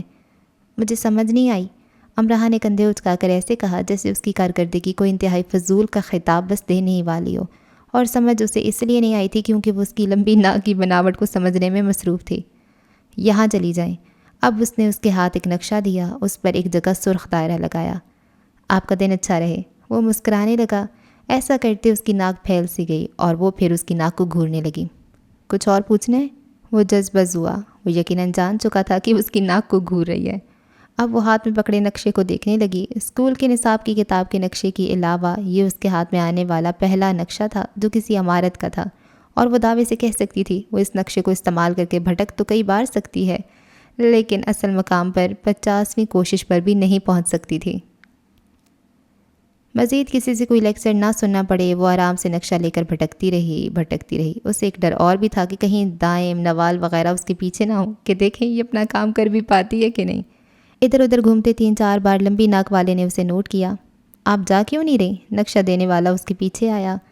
مجھے راستہ ہی نہیں مل رہا۔ میں نے نشان تو لگایا ہے، بورڈ پڑھتی جائیں اور چلتی جائیں۔ آپ مجھے چھوڑ آئیں۔ ہیں؟ اس کی دونوں باتیں کچھ زیادہ پھیل گئیں۔ امرہ کا انداز ہی ایسا تھا کہ بھائی ذرا مجھے میری دوست کے گھر تک چھوڑ آؤ۔ ایک بار پھر اس نے ہاتھ سے اشارہ کر کے سمجھایا، یہاں سے دائیں، پھر سیدھا، پھر تھوڑا سا بائیں، اس طرف۔ مجھے نہیں سمجھ آ رہی، آپ مجھے چھوڑ آئیں، مجھے ڈر لگ رہا ہے۔ ڈر؟ اس بار وہ بیچارہ ایسے حیران ہوا جیسے اس کا کوئی مردہ رشتہ دار اس کے سامنے آ کھڑا ہوا ہو۔ کیسے ڈر؟ آج ہیلووین نہیں ہے۔ مجھے ان سب سے ڈر لگ رہا ہے۔ اس نے آس پاس چلتے پھرتے ہر قوم و نسل کے لڑکا لڑکی کی طرف اشارہ کر کے کہا۔ امرہ کی طرف اچھمبے سے دیکھتے رہنے کے بعد اس نے کہکا لگانا ضروری سمجھا، پھر واکی ٹاکی نکال کر بولنے لگا۔ جارج سنو، ایک ہندوستانی لڑکی۔ پاکستانی، اس کی بھویں تن گئیں۔ جارج ایک پاکستانی لڑکی, blue and white, dark blue shirt and white dupatta, dark blue shirt and white dupatta میں آئے گی. اسے پلیز آگے سے آگے ریفر کرتے جانا اور اسے اسٹوڈنٹ کارڈ کاؤنٹر تک پہنچا دینا. ریفر کیوں کرنا ہے؟ اتنا وقت کس کے پاس ہے؟ جارج کی آواز اس نے بھی سنی. اسے ڈر لگ رہا ہے, لمبی ناک والے نے سنجیدگی سے کہا. ڈر؟ یہ کیا مذاق ہے؟ وہ سنجیدہ ہے, مکمل سنجیدہ. یا یونیورسٹی میں اعلان کروا دو کہ سب تھوڑی دیر کے لیے یونیورسٹی خالی کر دیں تاکہ وہ اپنا اسٹوڈنٹ کارڈ بنوا سکیں. تم سن رہے ہو جارج؟ جارج یقیناً سن رہا تھا کیونکہ اس کا بلند بانگ کہکا امراہ نے بھی سنا تھا. حد ہے, کوئی مجھے سمجھتا کیوں نہیں آخر؟ اس طرف چلی جائیں, اگلے آسک می کو اپروچ کریں. اس نے دائیں طرف کا اشارہ کیا. وہ دائیں طرف چلی گئی اور ایک اور آسک می کے پاس جا کر کھڑی ہو گئی. وہ اس کی طرف دیکھنے لگا کہ جو پوچھنا ہے پوچھو. میں آپ کی کیا مدد کر سکتا ہوں؟ یعنی یہ وہ جارج نہیں تھا جسے اس نے اپروچ کرنا تھا. مجھے اسٹوڈنٹ کارڈ بنوانا ہے. ٹھیک ہے, یہ لیں, یہاں چلی جائیں. اس نے بھی سرخ دائرہ لگا کے اسے دیا. مجھے نقشہ نہیں چاہیے. تو انتظامیہ نے ابھی تک ایئر بس کا انتظام نہیں کیا یہاں؟ وہ طنزاً ہنس بھی نہ سکا. اوہ, کتنی تیز زبانیں تھیں ان سب کی. مجھے وہاں تک چھوڑ آئیں. چھوڑ آؤں میں؟ کیوں؟ آپ کو آسانی سے راستہ مل جائے گا. ویسے میں آپ کو بتا دوں, میں آسک می ہوں, ڈراپ یو نہیں. کیا اس خوبصورت انسان کو کسی نے بتایا نہیں تھا کہ ایسے طنز باتیں کرتے وہ بالکل اچھا نہیں لگتا تھا؟ نہیں مل رہا نا راستہ؟ اس نے اس آسک می کو دادا ہی سمجھ لیا تھا, اس کے لاڈ اٹھاتے جو نہیں تھکتے تھے. سب اپنے اپنے راستے ڈھونڈ رہے ہیں, آپ کو بھی مل جائے گا. سب تیز ہیں, چالاک ہیں, مکار ہیں. میں نہیں ہوں, میں ڈرپوک ہوں. اس نے روانی سے اردو میں کہا اور خاموش ہو گئی. اور صرف کندھے اچکائے کہ نہیں مل رہا. سب ذہین ہیں, ذمہ دار ہیں, پڑھے لکھے ہیں اور خاص طور پر اپنی مدد کے آپ قائل ہیں. جواب اردو میں آیا. اس نے جھٹکے سے سر اٹھا کر اس انگریز کو دیکھا جس کی آنکھیں گہری بھوری تھیں اور سفید سرخی مائل رنگت تھی اور بڑے بڑے کان تھے, کچھ زیادہ ہی بڑے کان تھے. اس کا واکی ٹاکی بولا. بلو شرٹ وائٹ دوپٹہ, پاکستانی. نظر آئے تو پلیز آگے ریفر کریں. میں تھک گئی ہوں چلتے چلتے اور بھوک بھی لگی ہے. مجھے کتنا اور آگے ریفر کریں گے؟ یہ آپ کا پہلا دن ہے؟ جی. آپ پہلے ہی دن تھک چکی ہیں؟ آسک می کا بورڈ پکڑے یہاں کھڑے. یہ میرا تیسرا دن ہے, میں ابھی تک نہیں تھکا. آپ لڑکے ہیں, آپ جیسی لڑکیاں بھی نہیں تھکتی. اس نے دور کھڑی لڑکی کی طرف اشارہ کیا جو بورڈ لیے کھڑی تھی اور پھرتی سے اسٹوڈنٹس کی رہنمائی کر رہی تھی. آپ ہم سے پوچھ کر ہم پر کوئی احسان نہیں کر رہے, بلکہ ہم کر رہے ہیں. آپ نہیں, ہم تھک رہے ہیں. ہمیں اس کام کے پیسے نہیں ملیں گے. ہم یہ بورڈ لے کر رضاکارانہ خدمات پیش کر رہے ہیں. آپ ایک باس کی طرح ہم پہ حکم نہیں چلا سکتی. تھک گئی ہیں تو سینما جا کر بیٹھ کر ٹام اینڈ جیری دیکھیں, آپ کی تھکن دور ہو جائے گی. اگر یہ لیکچر تھا تو اسے کسی ایسے پروفیسر کا ناک توڑ دینا چاہیے. امراہ نے اپنا ہاتھ کا گھونسا بنایا. آپ کو بات کرنے کی تمیز سیکھنی چاہیے. امراہ چلا پڑنا چاہتی تھی بس, اور ہاتھ سے بنے گھونسے کا استعمال بھی کرنا چاہتی تھی. آپ کو تھکن اتارنے کی مشق کرنی چاہیے. وہ آواز و انداز سے ہی ناک توڑنے کی صلاحیت رکھتا تھا. میں بہت باہمت ہوں, اس نے جتا کر کہا. بیسٹ آف لک, اس نے کہہ کر منہ دوسری طرف کر لیا. اب جاؤ. وہ دوسری طرف جا کر ایک لڑکی سے پوچھنے لگی اور پوچھتے پوچھتے آخرکار اسٹوڈنٹس کاؤنٹر پہ پہنچ گئی اور اپنے کاغذات دینے کے بعد تصویر کے لیے ڈیجیٹل کیمرے کے سامنے آ کر بیٹھ گئی. تمہارا کچھ گم ہو گیا ہے؟ کاؤنٹر نے اپنا آدھا گنجا سر آگے کر کے مسکرا کر اس سے پوچھا. یہ وہی آسک می کا بورڈ پکڑے لمبی ناک والا تھا. اس سے پہلے امراہ کچھ بولتی, اس نے اپنی ناک کو ایک ہاتھ سے چھپا لیا. امراہ کا دل چاہا کہ واقعی اس کی ناک پر اپنے ہاتھ کی پکڑی موٹی فائل دے مارے. یہ انسان یقیناً اس کو کوئی مشہور زمانہ مذاق بنا دے گا جو ساری یونیورسٹی میں مشہور ہو جائے گا. فرمائیے, میں آپ کو کیسے ڈرا سکتا ہوں؟ آئی ایم سوری, آپ کی کیا مدد کر سکتا ہوں؟ ناک بدستور اس نے بائیں ہاتھ سے چھپا رکھی تھی. امراہ نے کاغذ اس کی طرف پڑھایا جس پہ اس کے مضمون لکھے تھے اور اس نے پڑھ کر دوسرے کاغذ پر کم سے کم 15 منٹ لگا کر اچھی خاصی تفصیل کے ساتھ سب کچھ لکھ دیا. کلاس کے اوقات کار ٹیچرز کے نام, مزید مدد کے لیے اسی کی جماعت کے 2-3 ہم جماعتوں کے نام, ان کی رہائش پتے. پھر اس نے نقشہ نکالا اور اس پہ سرخ دائرہ لگایا. یہ آپ کا ڈپارٹمنٹ ہے. اسے اس کا ڈپارٹمنٹ دکھا لاؤ, اس نے فرینچ لڑکی سے کہا. لڑکی نے اچھمبے سے اسے پھر ڈائریک کو دیکھا اور امراہ کے کچھ کہنے سے پہلے ہی پوچھ لیا. کیوں, یہ خود چلی جائے گی نا؟ نہیں, یہ خود نہیں جاتی, اسے ڈر لگتا ہے. امراہ نے ڈائریک کے ہاتھ سے کاغذ چپٹ لیے. ڈائریک کے کہہ یعنی دور تک اس کا پیچھا کیا. وہ دعا کر رہی تھی کہ پہلے دن جو وہ لوگ اس سے ملے ہیں ان سے دوبارہ اس کی ملاقات. ایک لڑکی اس کے پاس سے گزری اور ایک دم رک گئی. کوئی مدد چاہیے؟ ساتھ ہی اس نے امراہ کے ہاتھ سے کاغذ پکڑ لے لیا. جہاں جانا ہے نا, میں ابھی یہیں سے آ رہی ہوں, بلکہ پھر سے وہیں جا رہی ہوں, آ جاؤ میرے ساتھ. وہ خواری سے بچ گئی اور اس کے ساتھ ساتھ چلنے لگی. اسے ڈپارٹمنٹ تک چھوڑ کر گئی. اس نے اپنی کلاسز دیکھ لیں. اوقات کار بھی اپنی کلاسز دیکھ کر اسے کافی خوشی ہوئی. وہ اس کی سوچ سے زیادہ خوبصورت تھیں. یونیورسٹی سے نکل کر وہ پیدل ہی پھر سے نوکری کی تلاش میں لگ گئی. لیکن یہ کام تو مشکل ہی بنتا جا رہا تھا۔ یونیورسٹی سے بہت زیادہ دور وہ نوکری کر نہیں سکتی تھی، اس طرح اس کا بس کا کرایہ لگتا اور اس کی بچت مشکل سے ہی ہو پاتی۔ اس کی کلاسز شروع ہو گئیں لیکن کام نہیں ملا۔ اسے پریشانی یہ تھی کہ اگر وہ کام نہ ڈھونڈ سکی تو پھر سے دائم کا لیکچر سننا پڑے گا۔ گو کہ وہ اپنی جگہ ٹھیک تھا لیکن اپنی جگہ غلط وہ بھی نہیں تھی۔ وہ انتھک کوشش کر رہی تھی۔ ایک دن یونیورسٹی سے 15 منٹ کی واک پہ واقع کیفے کے سامنے سے اس کا گزر ہوا۔ وہ یہاں پہلے بھی آ چکی تھی لیکن اسے جواب دیا گیا تھا کہ انہیں ضرورت نہیں۔ اب ضرورت ہے کا بورڈ کیفے کے سامنے رکھا تھا۔ اس نے پہلے کیفے میں بیٹھ کر کافی پی، پھر کاؤنٹر تک آئی۔ اسے یہاں کام تو فوراً ہی مل سکتا تھا لیکن صرف یہ ایک مسئلہ تھا اور کافی بڑا مسئلہ تھا کہ جو ویٹرس اسے نظر آ رہی تھی انہوں نے گھٹنوں تک اسکرٹ پہن رکھی تھی جو ایک مشہور کافی کے لیبل جیسا تھا، یعنی کمپنی کا چلتا پھرتا اشتہار تھی۔ اس سے اشتہار سے کوئی مسئلہ نہیں تھا لیکن وہ یہ اسکرٹ تو نہیں پہن سکتی تھی، اور جو حالات جا رہے تھے ان کو مد نظر رکھتے ہوئے وہ اس واحد نظر میں آنے والی ضرورت ہے کہ موقع کو ہاتھ سے جانے بھی نہیں دے سکتی تھی۔ اس نے کاؤنٹر کے پیچھے بیٹھے دراز قد فربہی ماہل گورے چٹے انگریز سے بات کی۔ اس نے امرہا سے چند سوالات پوچھے اور اسے ہاں کہہ دیا۔ وہ خوش ہونے کی بجائے دکھ سے اسے دیکھنے لگی، یعنی نوکری ملی بھی تو کون سی جس پر شاید ابھی انکار ہو جائے جب وہ اس کی اگلی بات سنے گا۔ مجھے اس کام کی بہت زیادہ ضرورت ہے، اگر مجھے یہ نوکری نہ ملی تو میرا مستقبل بہت بری طرح سے تاریک ہو جائے گا۔ اس نے اپنی طرف سے انگریز کو جذباتی کرنے کی کوشش کی۔ میں نے تمہیں کام پہ رکھ لیا ہے، میں یہ ڈریس نہیں پہن سکتی، میں جینس پر یہ شرٹ پہن لوں گی بس۔ اس نے ویٹرس کی شرٹ کی طرف اشارہ کیا۔ تمہیں اتنا اہتمام کرنے کی ضرورت نہیں، تم جا سکتی ہو۔ اس دنیا کے روشن مستقبل کے لیے کیا آپ صرف اس نامکمل ڈریس کو نظر انداز کر کے تعلیم حاصل کرنے کے لیے کوشش کرتی اس لڑکی پر ایک احسان نہیں کر سکتے؟ دنیا کا ہر انسان علم حاصل کرنے والے کی عزت کرتا ہے، مجھے صرف اپنے روشن مستقبل کی فکر ہے۔ آپ کس مذہب کے ماننے والے ہیں؟ اس نے اسے گھورا۔ یورپ میں کبھی بھی کسی سے اتنی جلدی اس کے مذہب کے بارے میں نہیں پوچھ سکتے، وہ برا مان جاتے ہیں۔ میں یہودی ہوں۔ امرہا کی سٹی گم ہو گئی۔ وہ یک ٹک اسے دیکھے گئی۔ مجھے گھورنا بند کرو اور جاؤ یہاں سے۔ دیکھیے جناب، اگر آپ مجھے کام دیں گے تو سب آپ کی تعریف کریں گے کہ ایک یہودی نے ایک مسلم کا احترام کیا، اس کی اخلاقیات کا خیال رکھا، وغیرہ وغیرہ۔ یہ وغیرہ وغیرہ کیا ہے؟ مزید تعریف اور تعریف سب آپ کو اپنے سر آنکھوں پہ بٹھائیں گے۔ لیکن مجھے اپنی کرسی پہ بیٹھنا اچھا لگتا ہے۔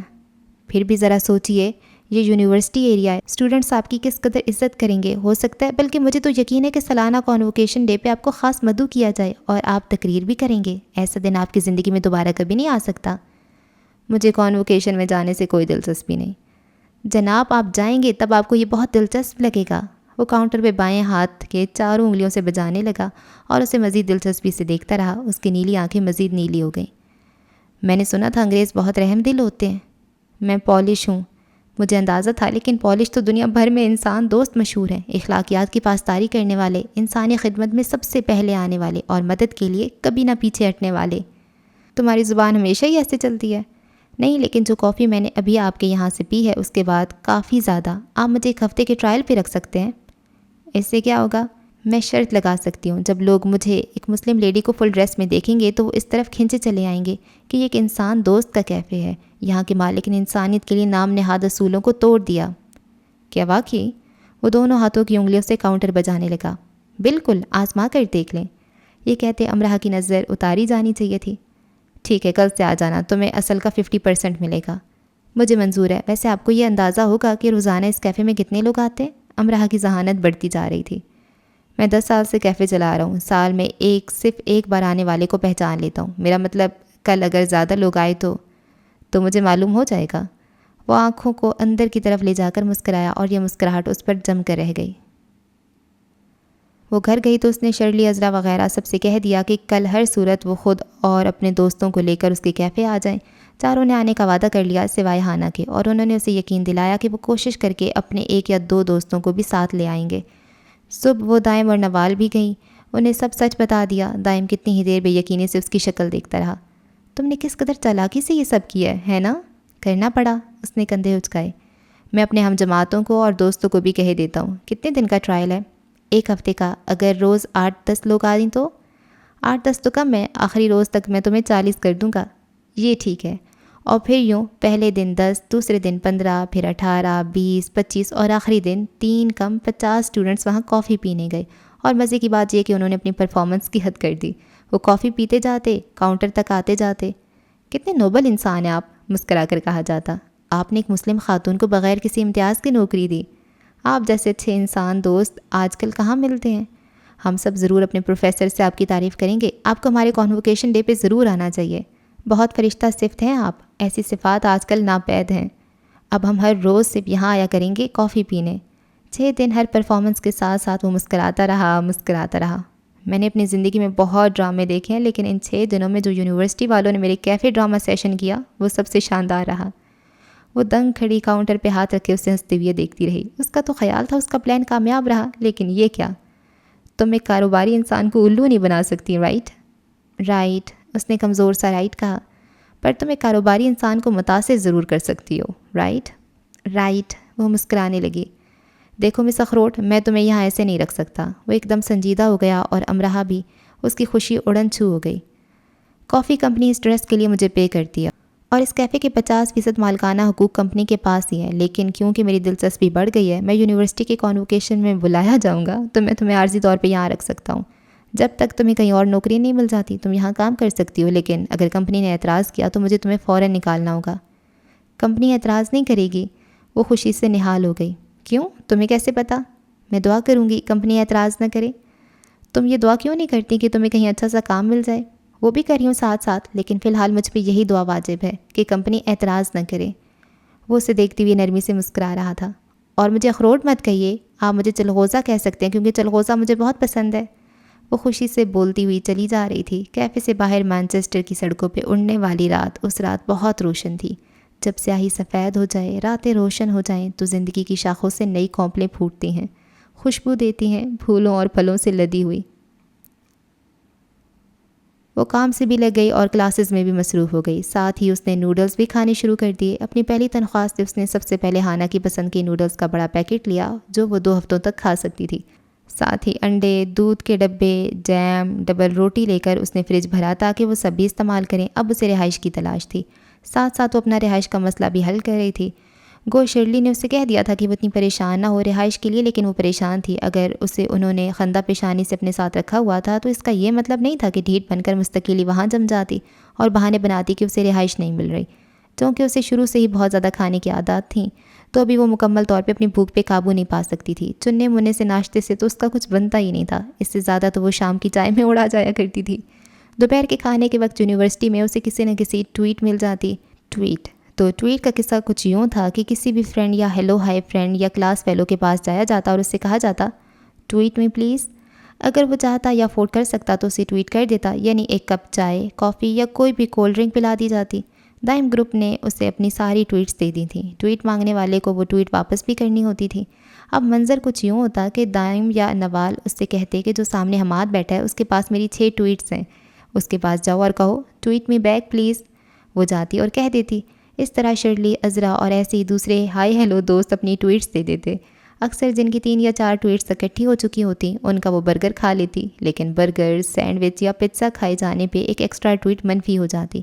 یعنی اگر 4 ٹویٹس ہیں تو 3 کا برگر اور 1 منفی، یعنی باقی 0، اور اگر 3 ہی تھیں تو 1 جمع ہو جاتی، یعنی برگر کھانے والے کھاتے میں 1 ٹویٹ آ جاتی۔ پہلی بار تو امرہ کو کافی سے زیادہ شرم آئی، پھر اس نے محسوس کیا کہ امیر کبیر اسٹوڈنٹس بھی ایسا کر لیتے ہیں تو وہ بھی کرنے لگی۔ وہ دائم نوال شرلی کے پاس جاتی، ریفری ٹویٹ پلیز کہتی۔ وہ سوچتے، ادھر ادھر دیکھتے، وہ سامنے، ہاں وہاں گراؤنڈ میں وہ جس نے سفید شرٹ پہنی ہے، ہاں وہی اس کے پاس جاؤ۔ کاغذ پہ لکھ دیا جاتا ٹویٹ ہر بیک۔ اسی کاغذ پہ ٹویٹ دینے والا لکھ دیتا بقایا 2، باقی کی 2 بھی وہ ہڑپ جاتی۔ اسے بڑا مزہ آ رہا تھا، اسے ٹویٹ پہ ٹویٹ مل رہی تھی۔ اس نے دادا کو سب بتایا۔ مانگنے کے نت نئے انداز، وہ ہنسنے لگے۔ دینے کے نت نئے انداز دادا، کیا کمال کا جواب دیا تم نے۔ وہ بہت خوش ہوئے۔ اس دن وہ دائم گروپ کی ایک لڑکی اقصیٰ کے پاس گئی اور ٹویٹ ریفر کرنے کے لیے کہا، یہ تمہیں لائبریری میں ملے گا ورنہ کہیں نہیں ملے گا اس وقت، بڑے بڑے کان ہیں اس کے، لائبریری میں کسی سے بھی پوچھ لینا، تمہیں اس کا بتا دیا جائے گا۔ پوری 20 ٹویٹس ہیں میری اس کے پاس۔ 20؟ امرہ کے منہ میں پانی بھر آیا۔ آرام سے 4-5 برگر کھائے جا سکتے ہیں، کافی بھی، آرام سے 2 ہفتے نکل جائیں گے، یعنی اگلے 2 ہفتوں کے لیے بالکل خوار نہیں ہونا پڑے گا۔ وہ لائبریری میں آ گئی اور سرگوشی کے انداز میں اس کا پوچھا، میں سمجھ نہیں پائی کون سی کتاب چاہیے؟ اوف، کتاب نہیں چاہیے، آلیان کا پوچھ رہی ہوں جس کے بڑے بڑے کان ہیں۔ ایک ہلکی سی مسکراہٹ لائبریرین کے چہرے پہ نمودار ہو کر معدوم ہو گئی اور اس نے ہاتھ سے اشارہ کر کے بتایا کہ وہ کہاں بیٹھا ہے۔ وہ اس کے پاس آئی اور کاغذ جس پہ اقصیٰ کی لکھائی میں ٹویٹ کا لکھا تھا اس کے آگے کیا۔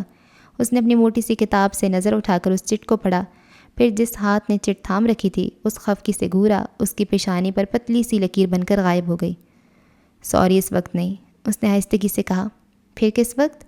بس آج نہیں، انفیکٹ اگلے ہفتے تک نہیں، برائے مہربانی اس سے پہلے مجھے تنگ نہ کیا جائے۔ پر مجھے تو ابھی اسی وقت بھوک لگی ہے۔ اس کی تیز آواز پہ وہ بھوری آنکھوں والا حیران رہ گیا۔ پیشانی پر خفکی سے 2 لکیریں بن کر ابھریں اور وہیں براجمان رہیں۔ ٹویٹ می بیک، امرا نے دونوں ہاتھ سینے پہ باندھ کر تھوڑی اور اونچی آواز میں کہا۔ یہ وہی تھا نا جو اس دن ویلکم ویک میں اس پہ چلا رہا تھا، اب وہ اس پہ چلا سکتی تھی۔ میں نہیں کر رہا، اس نے ذرا سختی سے کہا۔ میں کیا کروں، مجھے تو بھوک لگی ہے۔ اس نے اس طرف آتے ہوئے ایک اور کام کیا تھا، اس نے کاغذ پہ خود ہی سینڈوچ لکھ دیا تھا۔ اس کی تیز بھوری آنکھیں ایک لہجے کے لیے سیاہی ماہل سی ہوئیں، پیشانی پر شکنوں کا جال سا بچھ گیا۔ 90s کی ہیرو کی طرح اس نے گردن کو ہلکا سا جھٹکا دے کر اس کو گھورا اور پھر وہ 20s کے ہیرو کی طرح مکمل نظر انداز کر کے اٹھ کھڑا ہوا۔ میں نے کہا نا اگلے ہفتے سے پہلے میرے پاس نہ آنا۔ وہ لائبریری بلڈنگ سے باہر نکلا۔ میں کچھ نہیں جانتی، وہ بھی اس کے ساتھ نکلی۔ اس نے اس کے ہاتھ سے کاغذ کھینچا اور تیزی سے آگے آگے چلنے لگا۔ وہ اس کے پیچھے پیچھے لپکی کہ وہ کینٹین جا رہا ہے، لیکن وہ تو یہ کیا ہے اقصیٰ؟ اس نے 2 انگلیوں میں اٹکایا کاغذ اقصیٰ کے آگے کیا۔ کس بھوکی کو میرے پیچھے لگا دیا ہے؟ یہ کیا ہے؟ امرا نے اس امریکی نقوش کے حامل فرینچ غصے کو سہم کر دیکھا۔ یہ اس نے کیا کہہ دیا؟ اتنے دھڑلے سے امرا نے آس پاس دیکھا۔ اوف، یونیورسٹی کے سارے اسٹوڈنٹس انگوٹھا ہلا ہلا کر شرم کرو کہہ رہے تھے۔ پہلے تو امرا نے آنکھیں میچ لیں، پھر اس نے غصے سے بھڑک کر اسے دیکھا۔ اقصیٰ نے پڑھا، کاغذ پہ سینڈوچ لکھا تھا۔ Tweet me back please Aqsa, اس نے عزت رکھ لی۔ اگلے ہفتے تک اس نے شان سے کندھے اچکائے، جیسے بڑا نقصان کرنے کے بعد اطال بھی چکاتے ہیں، بے نیازی سے بھی اور خون خواری سے بھی۔ تم دونوں ہینڈل کر لو پلیز۔ اقصیٰ کی سمجھ میں نہیں آیا کہ ایک بھوکے اور دوسرے کنگلے کو کیسے ہینڈل کرے، اور وہ یہ کہہ کر گراؤنڈ سے اٹھ کر چلی گئی۔ اگلے ہفتے سے ایک بھی دن پہلے میرے پاس نہ آنا، لمبے کانوں والوں نے ناک پھلا کر کہا اور پھر سے لائبریری کی طرف جانے لگا۔ اگلے ہفتے تک میں بھوکی مر جاؤں گی۔ وہ پھر سے اس کے ساتھ چلنے لگی۔ ایک میری ہی ٹویٹ پہ زندہ ہو کیا؟ وہ پھر سے ایک فرینچ بن گیا جو غصے کو دبانے کے لیے لفظ چباتے ہوئے آنکھیں سرد مہری سے اندر کر لیتے ہیں۔ اختلاف اپنی جگہ، لیکن وہ اس کے اسی طرح خم دے کر طنز چھاڑنے پہ اسے دیکھتی رہ گئی۔ غصہ کر بھی رہا تھا اور نہیں بھی، کیسی بات تھی؟ آج تو اسی ٹویٹ پہ رہنا ہے، سارے پیسے ختم ہو گئے اور نوڈلز بھی صبح جلدی کی وجہ سے چائے بھی نہیں پی۔ اس بات پہ وہ ذرا رکا، اپنا کراس بیگ کو اپنی گردن سے نکال کر کھنگالنے لگا۔ تھوڑا وقت لگا لیکن وہ مطلوبہ چیز نکال چکا تھا۔ اس نے ایک چاکلیٹ نکالی جو آدھی کھائی ہوئی تھی۔ یہ لو۔ آدھی کھائی چاکلیٹ اس کی طرف بڑھائی۔ اس سے کیا ہوگا؟ چاکلیٹ دیکھ کر امراہ کو خوشی تو ضرور ہوئی، لیکن فی الحال اسے سینڈوچ ہی کھانا تھا۔ کافی کیلوریز ہیں اس میں۔ بھوری آنکھوں والے نے بیگ کو واپس گلے میں ڈالا، ایک ہاتھ جینس کی جیب میں ڈالا اور ایسے کھڑا ہو گیا جیسے اس کا فوٹو سیشن ہو رہا ہو۔ لارڈ میئر جوانی کے دنوں میں یونیورسٹی میں چیریٹی کرتے ہوئے۔ فوٹو کا کیپشن اس سے پڑھ کر اور کیا ہوتا؟ مجھے کیلوریز نہیں چاہیے، کھانا چاہیے۔ تو کیا یہ بھوسا ہے؟ لارڈ میئر نے بھمیں اچکائیں اور کچھ ایسے اچکائے کہ پیشانی پر گرے بھورے بالوں سے جا ملی۔ اور یہ چھوٹی بھی ہے، چھوٹی اور آدھی کھائی ہوئی، پھر میں کیوں کسی کی چیز کھاؤں؟ بھویں اس بار سوالیہ اچکیں۔ یعنی اتنی ایگو ہے تم میں؟ اچھا سچ میں؟ دوسری طرف سے کھا لو، آخری کنارہ پھینک دینا۔ وہ منہ بنائے کھڑی رہی، پھر اس نے بیگ سے کھنگالا، ایک اور پیکٹ نکالا جس میں ریپر کو ایک کامن پن سے بند کیا گیا تھا تاکہ اندر کوئی موجود میوہ جات بیگ میں بکھر نہ جائیں۔ پیکٹ بسکٹ کا لگتا تھا۔ یہ لو اور یہ بھی لو۔ چاکلیٹ اور بسکٹ دونوں اس کے آگے کیے۔ اس نے دونوں پیکٹ پکڑ لیے۔ ایک میں موجود چاکلیٹ اس نے دیکھ لی تھی، دوسری کی پن نکالی تو وہ بسکٹ کا چورا تھا۔ مجھے کیا سمجھ رکھا ہے، چیریٹی کر رہے ہو؟ امرا بری طرح برا مان گئی، لیکن اس نے جیسے سنا ہی نہیں اور وہ تیزی سے لائبریری کی طرف جانے لگا۔ جو دونوں پیکٹ ہاتھ میں لیے کھڑی تھی اسے تو آپ جانتے ہی ہیں، لیکن جو جا چکا ہے کیا اسے جانتے ہیں؟ آلیان مارگریٹ، وہ اپنی ماں کے نام سے پہچانا جاتا ہے۔ اچھا جی، تو فرسٹ ایپیسوڈ کو ہم یہاں پہ ختم کرتے ہیں۔ اور یہ کیا چیز ہے یار یہ کام کر رہی تھی اور شرم مجھے آ رہی تھی۔ وہ ان کے پرفیوم اسپرے کر رہی تھی جب وہ نوڈلز کھا رہی تھی اور آگے سے کہہ رہی تھی میں نے تو نہیں کھائی۔ اتنی مجھے شرم آئی، مجھے ایسا لگ رہا تھا یہ میری بہن ہے اور وہاں پہ جا کے میرے پاکستان کا نام ڈبو رہی ہے حد کرتی ہے یار یہ لڑکی، بہت مزے کی ہے۔ لیکن اب چلو سیکھ رہی ہے، شرم بھی آ رہی ہے اسے اور کام بھی کر رہی ہے، یہ اچھی بات ہے۔ اور یار اس نے کیسا کام کیا، پلس لگا کے بھیج دیے کہ پتہ نہیں چلے گا ٹھیک ہے۔ اور اب آلیان کے ساتھ، آلیان اور ان کی لو سٹوری ہے نا، اس لڑکی کا کیا نام ہے؟ امرہا. ہاں امرہا اور عالیان کی لو سٹوری ہے. دیکھیں گے کیا ہوگا. ابھی تو عالیان آیا اور عالیان بھی یار غریب نکلے. وہ تو مجھے لگتا ہے اس سے زیادہ غریب ہے. دیکھتے ہیں آگے کیا ہوتا ہے. اور اگر آپ نے ابھی تک چینل کو سبسکرائب نہیں کیا ہوا تو کر لیں. دعاؤں میں یاد رکھیں. اللہ حافظ.